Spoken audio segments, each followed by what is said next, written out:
جس پر نماز قصر کی جائے گی. اور آپ کو میں نے بتا دیا کہ آبادی کو چھوڑنے کا تعین ٹول پلازا سے کیا جائے گا. امام ابو حنیفہ کے مسلک کے مطابق، جو ہمارے ہاں زیادہ راجح ہے، حنفیہ جو مسلک ہے، اس کے مطابق یہی 77 کلومیٹر کو لیا جائے گا فاصلے کے حساب سے، کہ اگر شہر کی آبادی سے نکل کر آپ کی منزل مقصود 77 کلومیٹر یا اس سے زیادہ ہے تو نماز قصر کر کے پڑھی جائے گی. تو یہ تو ابھی فاصلے کے حساب سے. دوسرا فیکٹر ہے کہ دنوں کے حساب سے، دن کتنے ہوں گے، یہ بھی تو ہے نا، دونوں چیزیں کاؤنٹ کرنی ہیں. تو دنوں کے حساب سے بھی مختلف احادیث ہیں جو میں آپ کو بتاؤں گی، پھر آخر میں ہم کنکلوڈ کریں گے. دنوں کے حساب سے ابن عباس سے یہی سوال پوچھا گیا تھا کہ کتنے دنوں پر نماز قصر کی جائے گی، تو انہوں نے جواب دیا کہ 2 رکعتیں ہی پڑھو، خواہ تمہیں کسی جگہ متردد مسافر کی حیثیت سے 10 سال قیام کرنا پڑے. اب ابن عباس کیا کہہ رہے ہیں کہ اگر آپ کو پہلے سے نہیں پتا، آپ سفر پہ جا رہی ہیں، آپ کو نہیں پتا کہ آپ نے وہاں کتنے دن ٹھہرنا ہے، پہلے سے تعین ہی نہیں ہے کہ کتنے دن ٹھہرنا ہے، متردد مسافر ہیں، تو پھر وہاں جا کے آپ کتنے بھی دن رہیں گے مسافر کے طور پہ. فار ایگزامپل آپ گئے ہیں، آپ کو نہیں پتا آپ کا کام کتنے دن میں ختم ہوگا، 10 کے بجائے 15، 15 کے بجائے 20 دن، 20 کے بجائے مہینہ لگ گیا.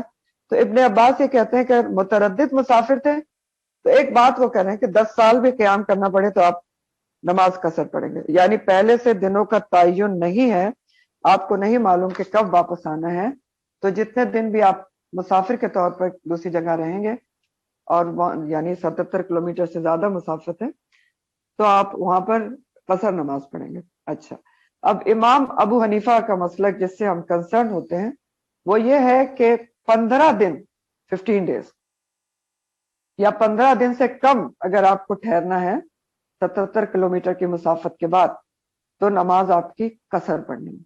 15 دن کا ارادہ آپ کا پہلے سے ہے یا 15 دن سے کم کا ہے، 4 دن کا ہے، 6 دن کا ہے، 10 دن کا ہے، 14 دن کا ہے، تو 15 دن کا ارادہ ہے یا 15 دن سے کم کا ہے، مسافت منزل مقصود آپ کی 77 کلومیٹر ہے، تو پھر آپ کیا کریں گے، نماز قصر پڑھیں گے.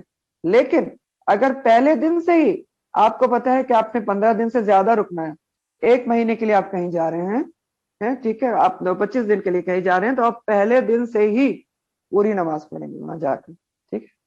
اب اس میں ایک پوائنٹ یہ ہے کہ جو خواتین ہوتی ہیں وہ اگر اپنے میکے، اپنے ماں باپ کے گھر جاتی ہیں، تو اب کیا کریں گے، وہاں پر کیا کریں گے. تو یہ خاص طور پہ میں نے مفتی صاحب سے یہ پوائنٹ پوچھا ہے. خواتین اگر اپنے میکے کے گھر میں جائیں گی تو ان کو وہ وہاں پر مسافر کی حیثیت رکھتی ہیں، کیونکہ ان کا اصلی گھر جو ہے، وطن اصلی اب سسرال ہے. اس لیے میکے میں اگر ان کا میکا 77 کلومیٹر کے فاصلے پر ہے یا اس سے زیادہ کے فاصلے پر ہے، اور وہ 15 دن سے کم کے لیے وہاں گئی ہیں، تو وہاں پر نماز قصر پڑھیں گے. ٹھیک ہے. اچھا، یہ تو امام ابو حنیفہ کا مسلک ہے. امام شافعی اور امام مالک 4 دن کا مسئلہ بتاتے ہیں کہ اگر 4 دن کے لیے کہیں جا رہے ہیں، 4 دن سے کم یا 4 دن کے لیے، تو قصر ہوگی، ادروائز وہ کہتے ہیں کہ پوری ہوگی. امام شافعی اور امام مالک. تو ایک اور مسلک کے مطابق اور ابن عباس بھی جیسا کہتے ہیں، ابن عباس کہتے ہیں کہ 19 دن کی بات ہے، کہ 19 ڈیز کی، کہ اگر 19 دن کے لیے آپ نے کہیں جانا ہے یا 19 دن سے کم ٹھہرنا ہے تو نماز قصر ہے.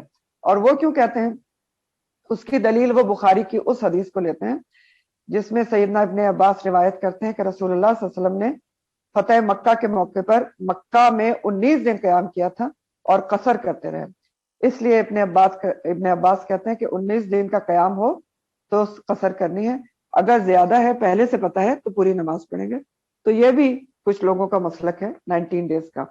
اور لیکن زیادہ جو پریفرڈ راجے رائے ہیں وہ زیادہ تر 14 اور 15 دن کی ہی ہیں، جیسے امام ابو حنیفہ نے بھی 15 دن بتایا ہے.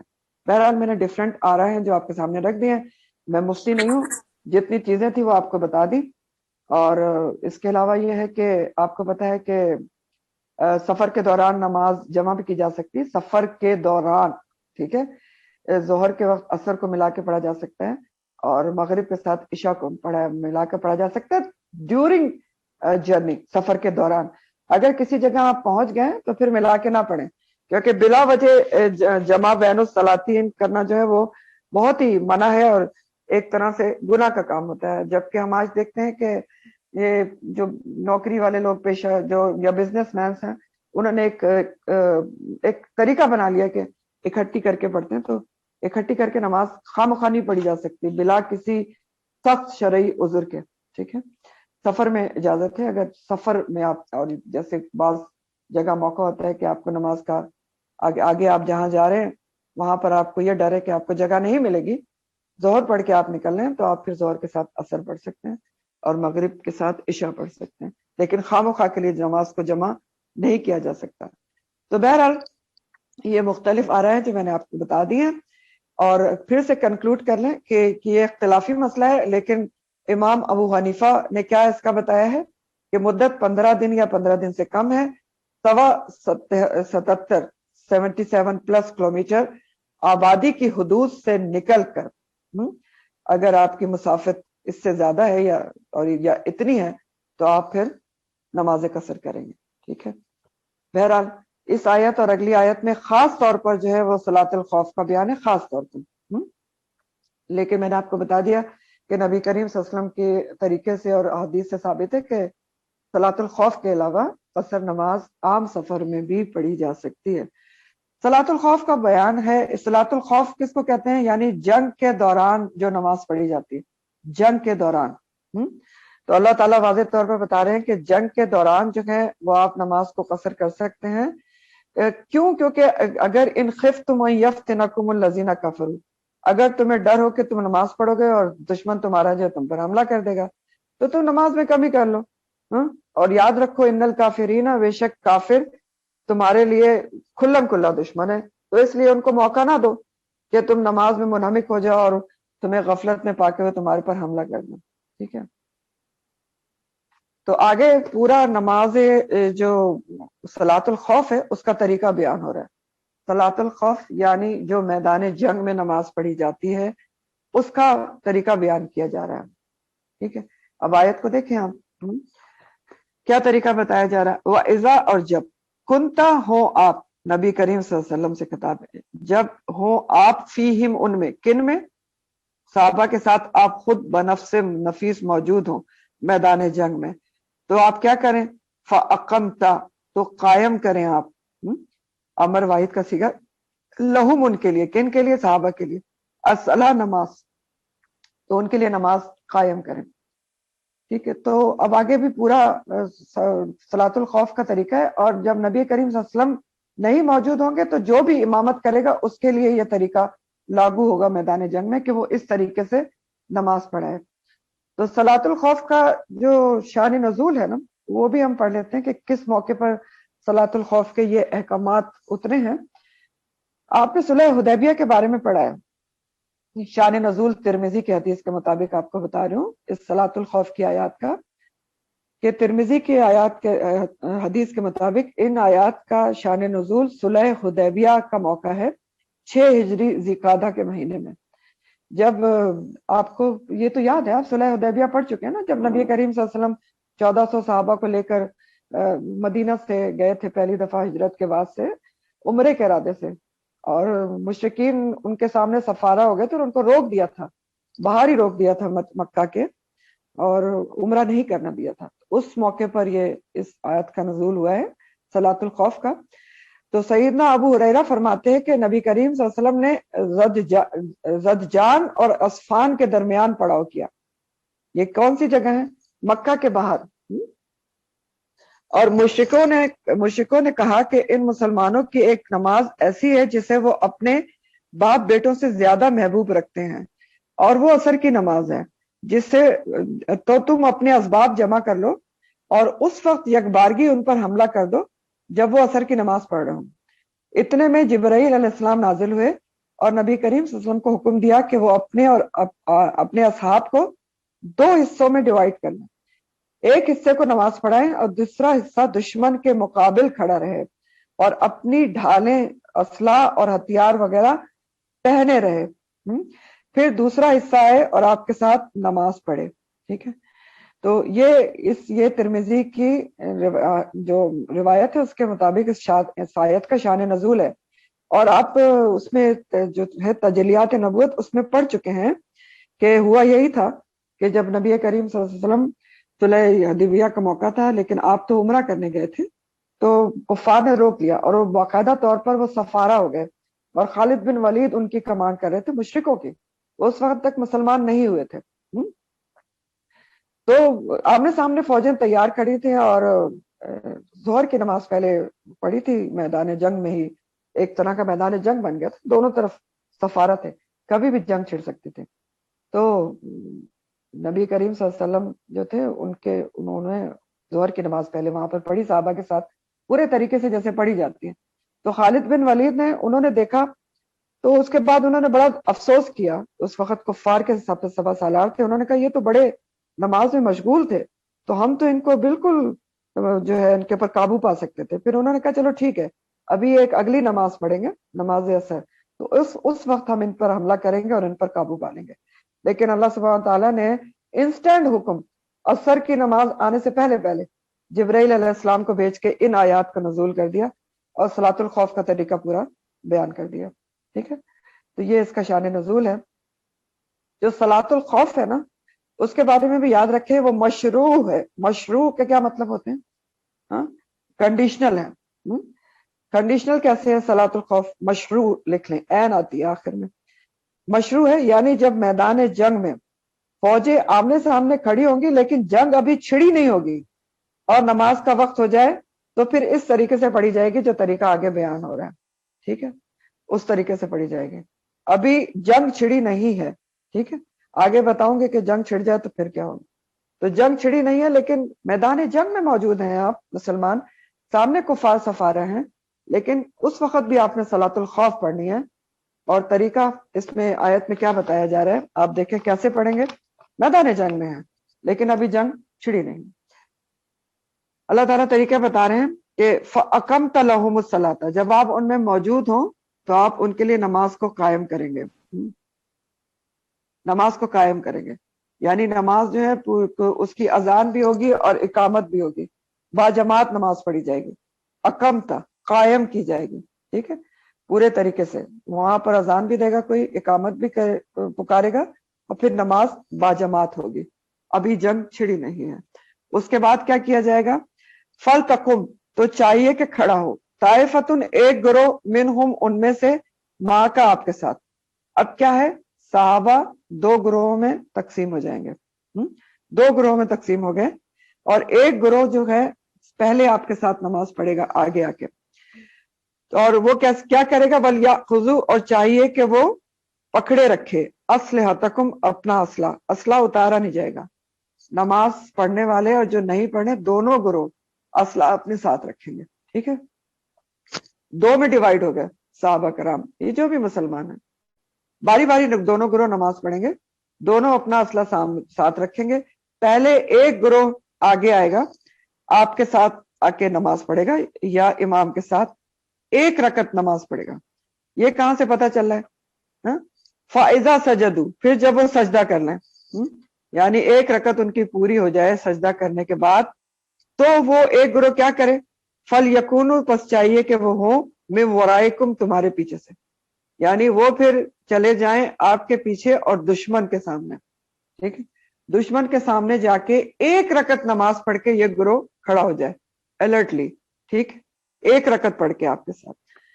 اب کیا کرے دوسرا گروہ؟ وَلْتَأْتِ، اور چاہیے کہ آ جائے، طائفتن، ایک گروہ، اخرى، دوسرا، لم یصلوا، جنہوں نے نہیں نماز پڑھی، فَلْيُصَلُّوا، پس چاہیے کہ وہ اب نماز پڑھیں، ماں کا، آپ کے ساتھ۔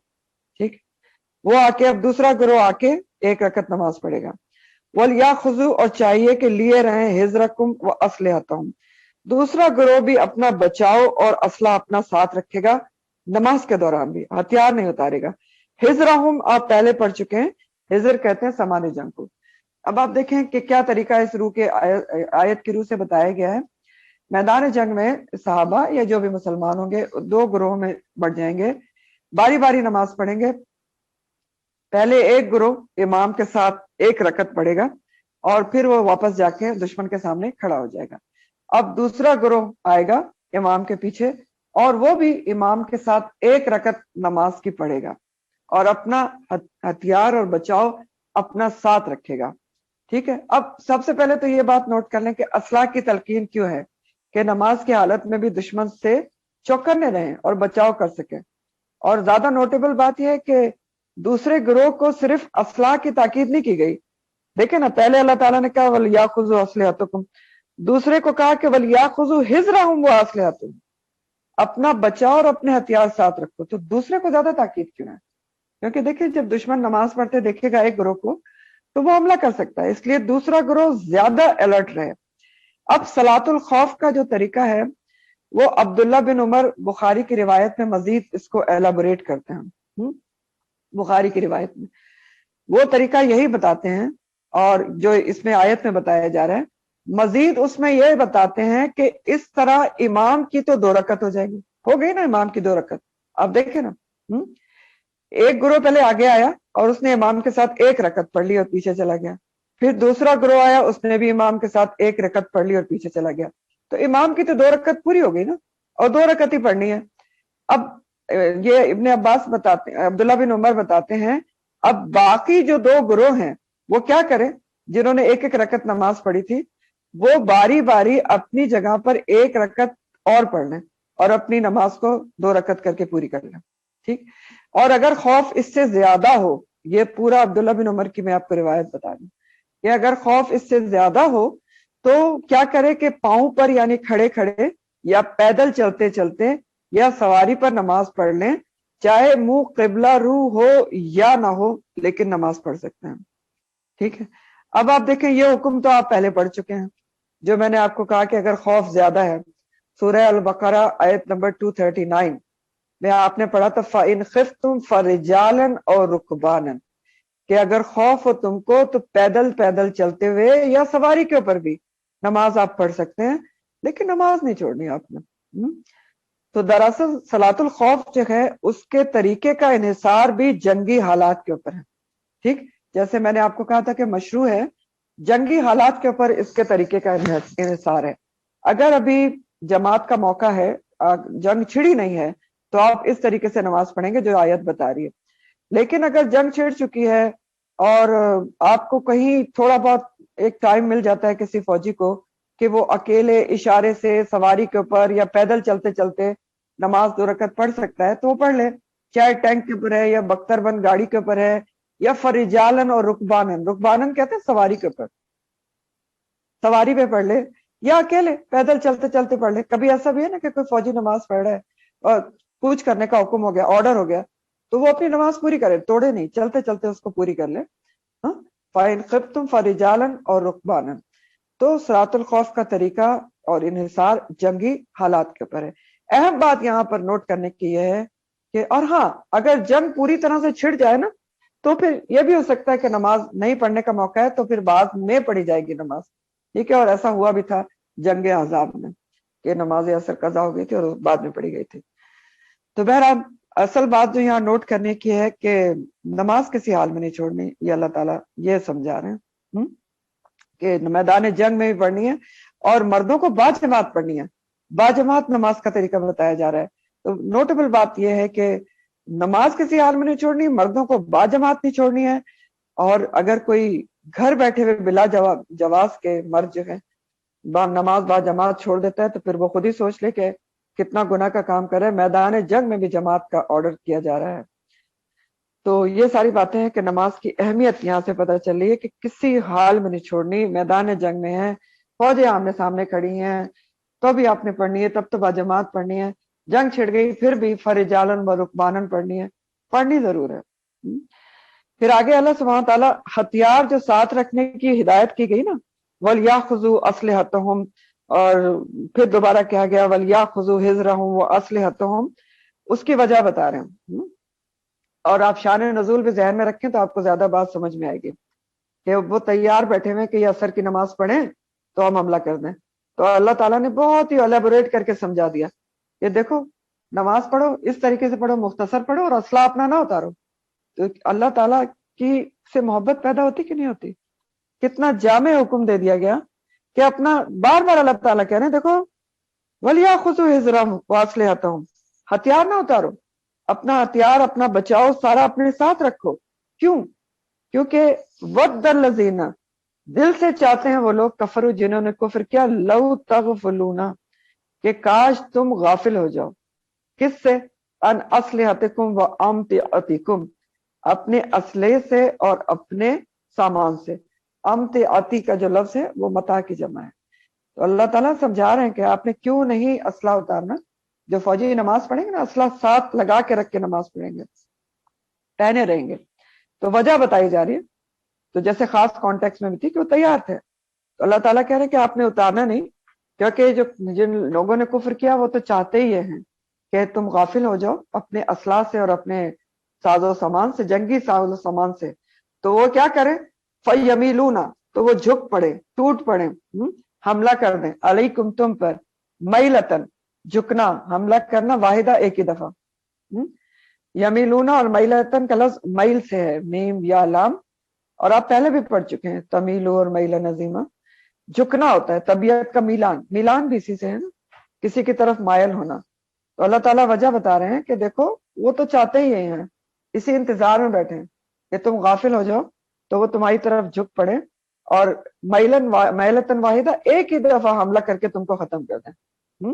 تو تم اپنا اسلحہ ساتھ رکھو, نہ اتارو, ان کو موقع نہ دو, ایک لمحے کے لیے بھی غافل نہ ہو کہ وہ تم پر حملہ کر دیں یک بارگی. تو اسلحہ اپنا ساتھ رکھو, اپنا اسلحہ اور اپنا متاع جو جنگی سامان ہے اس کو ساتھ رکھا جائے. پھر جو اسلحہ اتارنے کی دو ایکسیپشنز ہیں, دو صورتیں ایسی ہیں جس میں فوجی اپنا اسلحہ اتار کے رکھ کے نماز پڑھ سکتے ہیں, وہ بتائی جا رہی ہیں. صرف دو صورتیں, اس کے علاوہ اسلحہ پہنے نماز پڑھنی ہے. وہ دو صورتیں کیا ہیں؟ ولا جناح اور نہیں کوئی گناہ, علیکم تم پر, ان کان اگر ہے, بکم تم کو, ساتھ تمہارے, اذن کوئی تکلیف میں مطرن بارش میں سے, بارش کی تکلیف ہے, بارش ہو رہی ہے. دوسری کیا ہے؟ او کن تم یا ہو تم مردہ مریض ہو, تو تمہارے پر کوئی گناہ نہیں کس بات میں؟ ان تدعو کہ تم اتار کے رکھ دو, اسلحتکم اپنے اسلحہ کو. ٹھیک ہے, تدعو کا لفظ وضع سے ہے, اتار کر نیچے رکھنا. تو دو ایکسیپشنز بتائی ہیں کہ ادروائز تو آپ نے اسلحہ ساتھ پہنے نماز پڑھنی ہے. دو صورتیں کیا ہیں جس میں ہتھیار اتار کے رکھے جا سکتے ہیں نماز کے وقت؟ بارش ہو رہی ہو, ان کان بکم اذن من مطر, مطر کا لفظ ہے بارش کے لیے عام لفظ ہے جو استعمال ہوتا ہے, ورنہ بارش کے لیے سورہ بقرہ میں دو الفاظ آپ اور بھی پڑھ چکے ہیں, وابل تیز بارش اور طل جو ہے فتل ہلکی بارش. تو اگر بارش ہو رہی ہے اور ہتھیار ساتھ لے کر اگر نماز پڑھیں گے ٹرینچ وغیرہ میں سے نکل کے, جائے پناہ سے نکل کے, تو ہتھیار کے بھیگ کا خراب ہونے کا ڈر ہے, تو ہتھیار آپ رکھ کر آئے اور نماز پڑھ سکتے ہیں.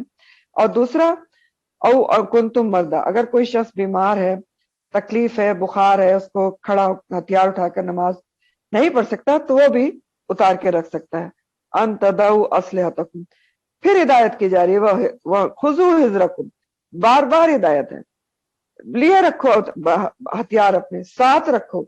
اب دیکھیں نا, خاص موقع بھی ذہن میں رکھیں, بار بار اللہ تعالیٰ کہہ رہے ہیں ہتھیاروں سے غافل نہیں ہونے, ہتھیار اپنے ساتھ رکھو. وخذو حذرکم, بار بار تاکید ہے کہ بچاؤ اپنا اپنے ساتھ رکھو. تو یہ جو حذرکم ہے, بچاؤ ساتھ رکھنا, بچاؤ کی دو قسمیں ہوتی ہیں نا, حذر کی دو قسمیں ہوتی ہیں. ایک حصی یا ظاہری بچاؤ ہوتا ہے کہ وہ انسان اپنے ساتھ رکھے, وہ کیا ہوتا ہے؟ ہتھیار اپنا, کہ بندوق اور رائفل یا ذرا بختر وغیرہ, یہ ساری چیزیں اپنے ساتھ رکھے جائے میدان جنگ میں نماز کے دوران بھی, خذو حذرکم. اور ایک بچاؤ جو ہے وہ مانوی ہوتا ہے, وہ کون سا ہوتا ہے؟ تقوی ہوتا ہے. تو فوجیوں کو یہ بھی ہدایت ہے کہ میدان جنگ میں مانوی جو بچاؤ ہے تقوی, اس کو بھی اپنے ساتھ رکھیں. تقوی کا جو لفظ ہے, وقی جو روٹ ہے اس کا, اس کے معنی بچاؤ کے ہوتے ہیں. تو تقوی بھی اپنے ساتھ رکھیں. تقوی ہوگا میدان جنگ میں تبھی تو نماز پڑھیں گے نا. صلاۃ الخوف کب ادا کی جائے گی؟ جب آپ نے خذو حذرکم کے طور پہ مانوی طور پہ اپنا بچاؤ اپنے ساتھ رکھا ہوگا, تقوی کو ساتھ رکھا ہوگا. تو خذو حذرکم میں دونوں چیزیں آتی ہیں, حصی بچاؤ بھی اور مانوی بچاؤ بھی, تقوی بھی ساتھ رکھا جائے. اور ان اللہ, بے شک اللہ تعالیٰ نے اعد, اس نے تیار کر کے رکھا ہے, للکافرین کافروں کے لیے عذاب مہینہ دردناک عذاب. کیوں؟ کیونکہ ایک تو حملہ کر رہے ہیں، کفر کے اسلام کے خلاف لڑ رہے ہیں، اوپر سے جنگ کے دوران وہ نماز پڑھیں اور آپ اس کے دوران حملہ کر کے ان کو ختم کرنا چاہتے ہیں، تو رسوا کن عذاب ہے پھر ان کے لیے،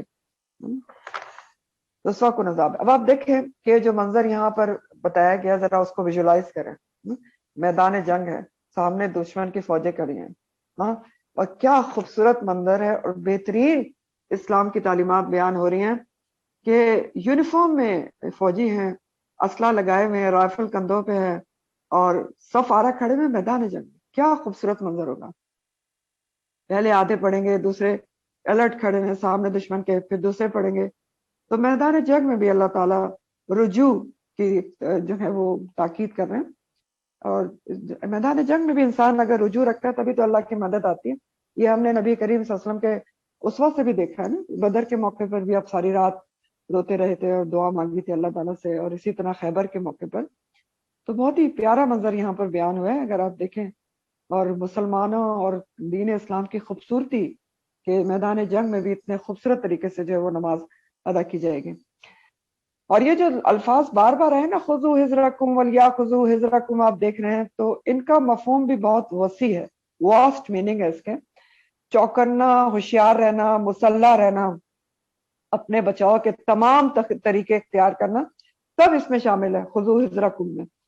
مثلا مورچوں کی تیاری، ٹرینچز کی، اور سارا جو کہ آپ کا جنگی سامان ہے جو بھی ہے اس کو پہلے سے تیار رکھنا، ان کی پریکٹس کر کے ان کو ریڈی رکھنا، دشمن کی نقل و حرکت سے باخبر رہنا اور انفارمیشن لیتے رہنا، سامان جنگ جو تیار کرنے والی فیکٹریز ہیں اور ذخائر ہیں ان کی حفاظت کرنا، جنگی منصوبوں کی رازداری، ہر چیز کی طرف اس آیت میں توجہ دلائی گئی ہے. سب ہر چیز کی طرف توجہ دلائی گئی ہے کیونکہ خذوا حذرکم میں یہ ساری چیزیں آ جاتی ہیں. ٹھیک ہے، اور آپ دیکھیں کہ یہی توکل علی اللہ ہے. سب سے امپورٹنٹ بات تو یہ ہے کہ یہ توکل علی اللہ سکھایا جا رہا ہے کہ تیاری پوری رکھو، خذوا حذرکم، اس کے بعد توکل کس پہ کرو؟ بھروسہ اللہ تعالیٰ کے اوپر، کہ تم نے اپنی طرف سے تیاری پوری کر لی، اللہ سے رجوع بھی کر لیا، اب اللہ تعالیٰ آپ کو جو ہے آپ کی مدد آئے گی اور آپ کو ناکام نہیں ہونے دے گا. تو توکل علی اللہ کی بہترین مثال بھی ہے یہاں پر یہ جو صلاۃ الخوف کا بیان ہے. پھر فرمایا کہ وَإِذَا قَضَيْتُمُ الصَّلَاةَ، اور پھر جب پوری کر چکو تم نماز، فَاذْكُرُوا اللَّهَ، تو یاد کرو اللہ کو. میدان جنگی کی بات ہو رہی ہے ابھی کہ میدان جنگ میں آپ نے نماز پڑھ لی ہے، پھر کیا کریں؟ ابھی بھی اللہ کا ذکر نہ چھوڑیں. فَاذْكُرُوا اللَّهَ، فَاذْكُرُوا امر جمع کا صیغہ ہے ذکر سے. اللہ کا ذکر کرو کیسے؟ قیاماً وقعوداً وعلی جنوبکم، کھڑے بیٹھے اور اپنے پہلوؤں پر لیٹے ہوئے. ہر حالت میں صلاۃ الخوف پڑھنے کے بعد بھی اللہ کا ذکر جاری رکھنا ہے. ہر حالت میں کھڑے بیٹھے اور پہلوؤں پر لیٹے. تو بہت اہم بات ہمیں یہاں سے پتہ چل رہی ہے کہ اللہ کا ذکر جو ہے وہ کسی بھی حال میں منقطع نہیں کیا جا سکتا، روکا نہیں جا سکتا. اور اللہ کا ذکر کیا کیا ہوتا ہے؟ نماز بھی اللہ کا ذکر ہے، وہ بھی بتا دیا گیا کہ کسی حال میں نہیں چھوڑنی. صلاۃ الخوف میں نماز کی آداب و شرائط اور اس کی حیت جو ہے وہ اس میں فرق آ گیا، لیکن چھوڑی نہیں گئی. اور پھر ذکر کیا ہوتا ہے اللہ تعالیٰ؟ دل اور زبان سے جب اللہ کا ذکر کرتے ہیں اس کی تاکید کی جا رہی ہے کہ آپ نماز پڑھ چکے میدان جنگ میں، لیکن اس کے بعد بھی مجاہدین کو ہدایت ہے کہ صلاۃ الخوف کے بعد بھی اللہ کا ذکر جاری رکھنا ہے، چاہے کھڑے ہیں، چاہے بیٹھے ہیں، یا تھوڑی دیر کے لیے ریسٹ کر رہے ہیں، اللہ جنوبکم، لیکن اللہ کو یاد رکھو، کیونکہ اللہ کو یاد رکھو گے تو اللہ کی مدد آئے گی. تو دل زبان سے اللہ کا ذکر جاری رکھنے کی ہدایت ہے. ابن عباس کا قول ہے، وہ کہتے ہیں کہ اللہ نے فرائض کی ایک حد مقرر کر دی ہے. یعنی فرائض کی حد مقرر کیسے کر دی ہے؟ یعنی نماز اور قرآن پڑھنا ہوا جو ہے اس کی اللہ تعالیٰ نے حد مقرر کی ہے. حد کیا ہے؟ کہ باوضو ہونا اور طہارت وغیرہ شرائط ہے.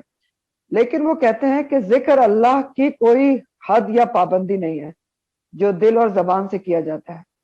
سفر میں، حضر میں، طری میں، خشکی میں، اعلانیہ، چھپا کر، خلوت میں، جلوت میں، باوضو، بے وضو، کھڑے بیٹھے لیٹے، ہر طرح اللہ کا ذکر مطلوب ہے. تو اللہ کا ذکر کرنا ہے. تو فَإِذَا قَضَيْتُمُ الصَّلَاةَ فَاذْكُرُوا اللَّهَ، تو جب تم نماز پوری کر چکو تو اللہ کا ذکر کرو۔ اب خاص میدان جنگ کے علاوہ یہ جو حکم ہے کہ جب تم نماز پوری کر چکو تو اللہ کا ذکر کرو، تو اس میں سب سے پہلے کون سا ذکر آ جاتا ہے نماز پوری کرنے کے بعد؟ سب سے پہلے فرض نماز کے بعد کی جو دعائیں ہم پڑھتے ہیں نا وہ اس کے اندر آ جاتی ہیں۔ پڑھتے ہیں نا آپ فرض کے بعد کیا پڑھتے ہیں؟ ایک دفعہ کہتے ہیں اللہ اکبر، 3 دفعہ کیا کہتے ہیں؟ استغفر اللہ استغفر اللہ۔ تو یہ بھی نماز کے بعد کا ذکر ہے، فَإِذَا قَضَيْتُمُ الصَّلَاةَ۔ پھر اسی طرح آپ کیا پڑھتے ہیں؟ اللہم انت السلام و منک السلام تبارک یا ذا الجلال والاکرام۔ ایک اور دعا بھی پڑھتے ہیں، ربی انی علی ذکرک و شکرک و حسن عبادتک۔ آیت الکرسی بھی پڑھتے ہیں، تسبیحات فاطمہ بھی پڑھتے ہیں۔ تو یہ ساری کیا ہیں؟ فَإِذَا قَضَيْتُمُ الصَّلَاةَ فَاذْكُرُوا اللَّهَ میں آتے ہیں۔ تو سب سے پہلے جو عام امن کی حالت میں ہمارے لیے حکم ہے وہ یہ ہے کہ فرض نماز کے بعد بھی اللہ کا ذکر کرنا چاہیے، اور یہ عادت بھی بنانی چاہیے کہ نماز پڑھتے ہی مصلی کو چھوڑ دیا جائے۔ اور یہ تو ساری مسنون دعائیں ہیں جو فرض کے بعد پڑھنا ہی چاہیے۔ پھر یہ بھی ہوتا ہے کہ دیکھیں ہر حالت میں اللہ کا ذکر کرنے کی ہدایت دی جا رہی ہے۔ تو نماز کے پڑھنے کے بعد اگر آپ بیٹھ نہیں سکتے، لیٹنا چاہتے ہیں تو لیٹ جائیں، طبیعت خراب ہے، لیکن پھر بھی آپ اللہ کا ذکر کر سکتے ہیں، تسبیحات پڑھیں۔ اور کتنی سود مند تسبیحات فائدے مند ہیں، سبحان اللہ و بحمدہ سبحان اللہ العظیم پڑھیں گے آپ، اللہ کا ذکر کریں گے تو کتنا ثواب ہے۔ آپ کو پتہ ہے نا حدیث کیا کہتی ہے؟ یہ 2 کلمات زبان پہ بہت ہلکے ہیں اور رحمان کو بہت عزیز ہیں اور میزان پہ بہت بھاری ہیں۔ اسی طرح لا الہ الا اللہ جو ہے پورے میزان کو بھر دے گا۔ تو تسبیحات پڑھیں۔ تو ہر حالت میں اللہ کا ذکر کرنے کا ہدایت کی جا رہی ہے، اور خاص طور پر یہاں صلاۃ الخوف کے بعد مجاہدین کو اللہ کے ذکر کی زیادہ تاکید کیوں ہے؟ کیونکہ اللہ تعالیٰ نے مجاہدین کے لیے تخفیف کر دی نا، سہولت دے دی ان کو کہ میدان جنگ میں پوری نماز نہیں پڑھیں گے، تو شکر گزاری کے طور پہ وہ ہر وقت اللہ کا ذکر کریں۔ اور پھر یہ کہ اس لیے بھی ہدایت کی جا رہی ہے کہ مشکل حالات میں اللہ کے ذکر سے دلوں کو اطمینان ملتا ہے نا، تقویت ملتی ہے اور اللہ کی مدد بھی آتی ہے۔ اور جیسے میں نے بتایا کہ نبی کریم صلی اللہ علیہ وسلم یہ کرتے بھی تھے۔ اور ہمارے لیے اس میں سیکھنے کی کیا بات ہے؟ فَإِذَا قَضَيْتُمُ الصَّلَاةَ فَاذْكُرُوا اللَّهَ قِيَامًا وَقُعُودًا وَعَلَى جُنُوبِكُمْ۔ ہمارے لیے اس آیت میں سیکھنے کا کام یہ ہے کہ ہم عادت بنانے کی کوشش کریں کہ بے شک ہمارے ہاتھ جو ہے وہ دنیا کے کام کر رہے ہوں، لیکن دل زبان پر ہمیں کیا ہونا چاہیے؟ اللہ کا ذکر جاری ہونا چاہیے، اور ایسا جاری ہو کہ روکے ایک بھی نہ رکے، ایسا جاری ہونا چاہیے دل زبان پہ۔ ایسی عادت پڑنی چاہیے کہ روکے سے بھی نہ رکے۔ صحابہ کرام اجمعین ایسے ہی تھے کہ روکے سے نہیں رکتا، اور آج بھی لوگ ہیں جو عادت بنا لیتے ہیں تو روکنے سے نہیں رکتا۔ اور سورہ آل عمران میں اللہ تعالیٰ نے عقل مندوں کی نشانی یہی بتائی ہے۔ سورہ آل عمران کی آخری آیات میں اللہ تعالیٰ نے عقل مند کس کو بتایا ہے؟ عقل مند کی نشانی کیا بتائی ہے؟ اولی الالباب کس کو بتایا؟ الذین یذکرون اللہ قیاما وقعودا وعلی جنوبہم ویتفکرون فی خلق السماوات والارض۔ 2 نشانیاں بتائی ہیں اللہ تعالیٰ نے اولی الالباب کی، عقل مندوں کی، عقل والوں کی۔ کون ہے؟ الذین یذکرون اللہ، جو اللہ کا ذکر کرتے ہیں بیٹھے کھڑے اور لیٹے ہوئے۔ اور دوسری نشانی کیا ہے؟ تفکر کرتے ہیں خلق السماوات والارض پر۔ تو یہ جو تذکر اور تفکر ہے وہ تو ہر جگہ ہو سکتا ہے، آپ سوچ کے دیکھیں نا، اللہ کا ذکر اور پھر خلق السماوات والارض کے اوپر جو تفکر ہے، غور و فکر ہے، وہ کہاں نہیں ہو سکتا ہے؟ چاہے آپ کھڑے ہیں، چاہے بیٹھے ہیں یا لیٹے ہیں، چاہے واک کے اوپر ہیں، ایکسکرشن کے اوپر ہیں، کہیں گاڑی پر جا رہے ہیں، ہر جگہ آپ اللہ کا ذکر بھی کر سکتے ہیں، تفکر بھی کر سکتے ہیں، ہر چیز میں تفکر کر سکتے ہیں۔ آپ جو چیز آپ کو نظر آئے سبحان اللہ کے ہاں غور کریں کہ اللہ تعالیٰ نے کیسی بنائی ہے۔ تو عقل مندوں کی یہ نشانی بتائی گئی ہے کہ وہ تفکر بھی کرتے ہیں اور تذکر بھی کرتے ہیں اللہ تعالیٰ کا ہر حال میں، لیٹے بیٹھے اور کھڑے۔ پھر فرمایا گیا فَإِذَا، پھر جب اطمأننتم، جب اطمینان میں آ جاؤ تم۔ اطمأننتم کا جو لفظ ہے وہ اطمینان سے ہی ہے، اس کا روٹ ربائی ہے، طا میم حمزہ نون۔ جب اطمینان میں آ جاؤ تم فَأَقِیمُوا الصَّلَاةَ، تو پھر نماز کو قائم کرو۔ کیا حکم ہے؟ کہ جب ایمرجنسی سچویشن دور ہو جائے, جنگ کی سچویشن دور ہو جائے, ٹھیک ہے, اطمینان ہو جائے یا سفر سے واپس آ جاتے ہو, تو پھر کیا کرو, نماز قائم کرو, پوری آداب و شرائط کے ساتھ پوری نماز پڑھو, اقیم الصلاۃ کرو, پوری آداب و شرائط, طہارت, پاکیزگی, قبلہ جو بھی ہے اس کی قبلہ روح ہونے کے لیے پورا اہتمام, پورے ارکان نماز پورے ہوں, خشوع و خضوع ہو, اور سنت اور نوافل کے ساتھ پھر پوری نماز پڑھو, اقیم الصلاۃ کرو جب اطمینان میں آ جاؤ. ٹھیک ہے, اب تم نے نہ قصر کرنی ہے نہ صلاۃ الخوف پڑھنی ہے, اب تو اطمینان ہے, تو آپ پوری نماز پڑھیں گے. اور خاص طور پر اقیم الصلاۃ کے اندر کس بات کا خیال رکھنا ہے, نماز کے اوقات کا خیال ضرور رکھنا ہے. بہت اہم ترین بات اگلی بتائی جا رہی ہے, ان الصلاۃ, بے شک نماز, کانت وہ ہے, علی المؤمنین, مومنوں کے اوپر, کتابا موقوتا, فرض ہے, لکھی ہوئی ہے, موقوتا, وقت کی پابندی کے ساتھ. کس طرح فرض ہے؟ وقت کی پابندی کے ساتھ ہے. تو بلا جواز نماز جو ہے وہ بغیر وقت کے, لٹکا کے, لیٹ کر کے, قضا کر کے, اکٹھی کر کے نہیں پڑھی جا سکتی. قرآن کا حکم آپ کے سامنے ہے, ان الصلاۃ کانت علی المؤمنین کتابا موقوتا. کتابن کا جو لفظ ہے اس کے معنی ہوتے ہیں فرض, لکھی ہوئی, اور موقوتا کا لفظ وقت سے ہے, واوقافتے, اس سے مفعول ہے, اور وقت بتایا ہوا یا متعین کیا ہوا یا مقرر کیا ہوا.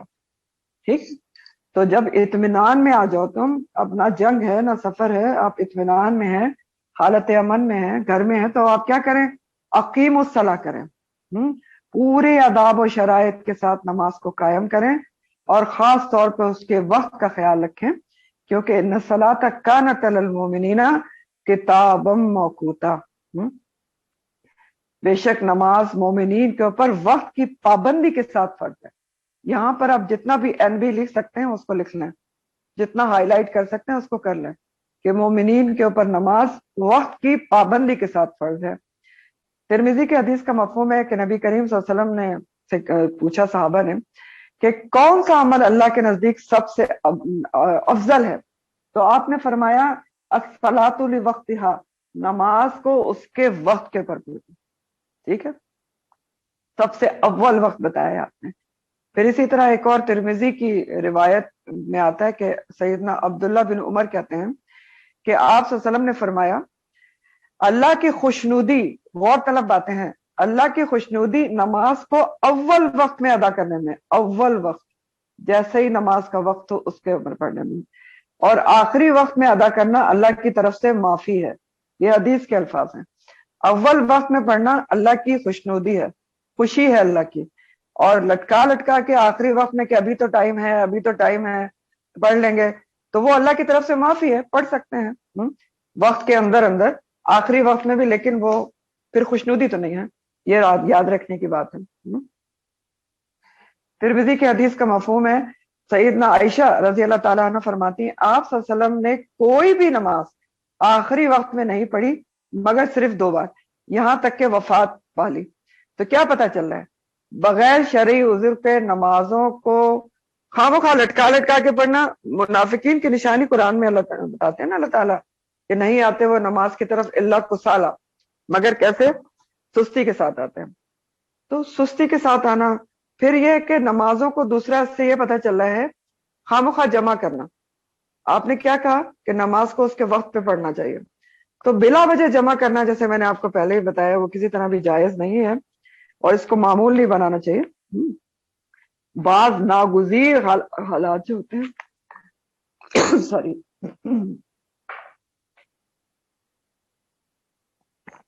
جس میں کچھ بھی نہیں ہو سکتا, تو خاص موقع پر شدید ضرورت کے تحت جو ہے اس کو جمع کیا جا سکتا ہے. لیکن جو عام طور پر یہ میں جو آپ کو پڑھ کے سنا رہی ہوں نا, یہ نماز نبوی میں سے اوتھینٹک باتیں پڑھ کے سنا رہی ہوں, ٹھیک ہے, جو نماز نبوی کی بک ہے. تو انہوں نے لکھا ہے کہ جائز ہی نہیں ہے بلا شدید ضرورت کے کہ نمازوں کو جمع کیا جائے, جیسے کاروباری لوگوں کا عام معمول ہے کہ وہ سستی یا کاروباری مصروفیت کی وجہ سے نمازیں جمع کر لیتے ہیں. یہ صحیح نہیں بلکہ سخت گناہ ہے. نماز کے وقت پر اس کو پڑھنا چاہیے, الا یہ کہ حالات سخت ناگزیر ہوں. ٹھیک ہے.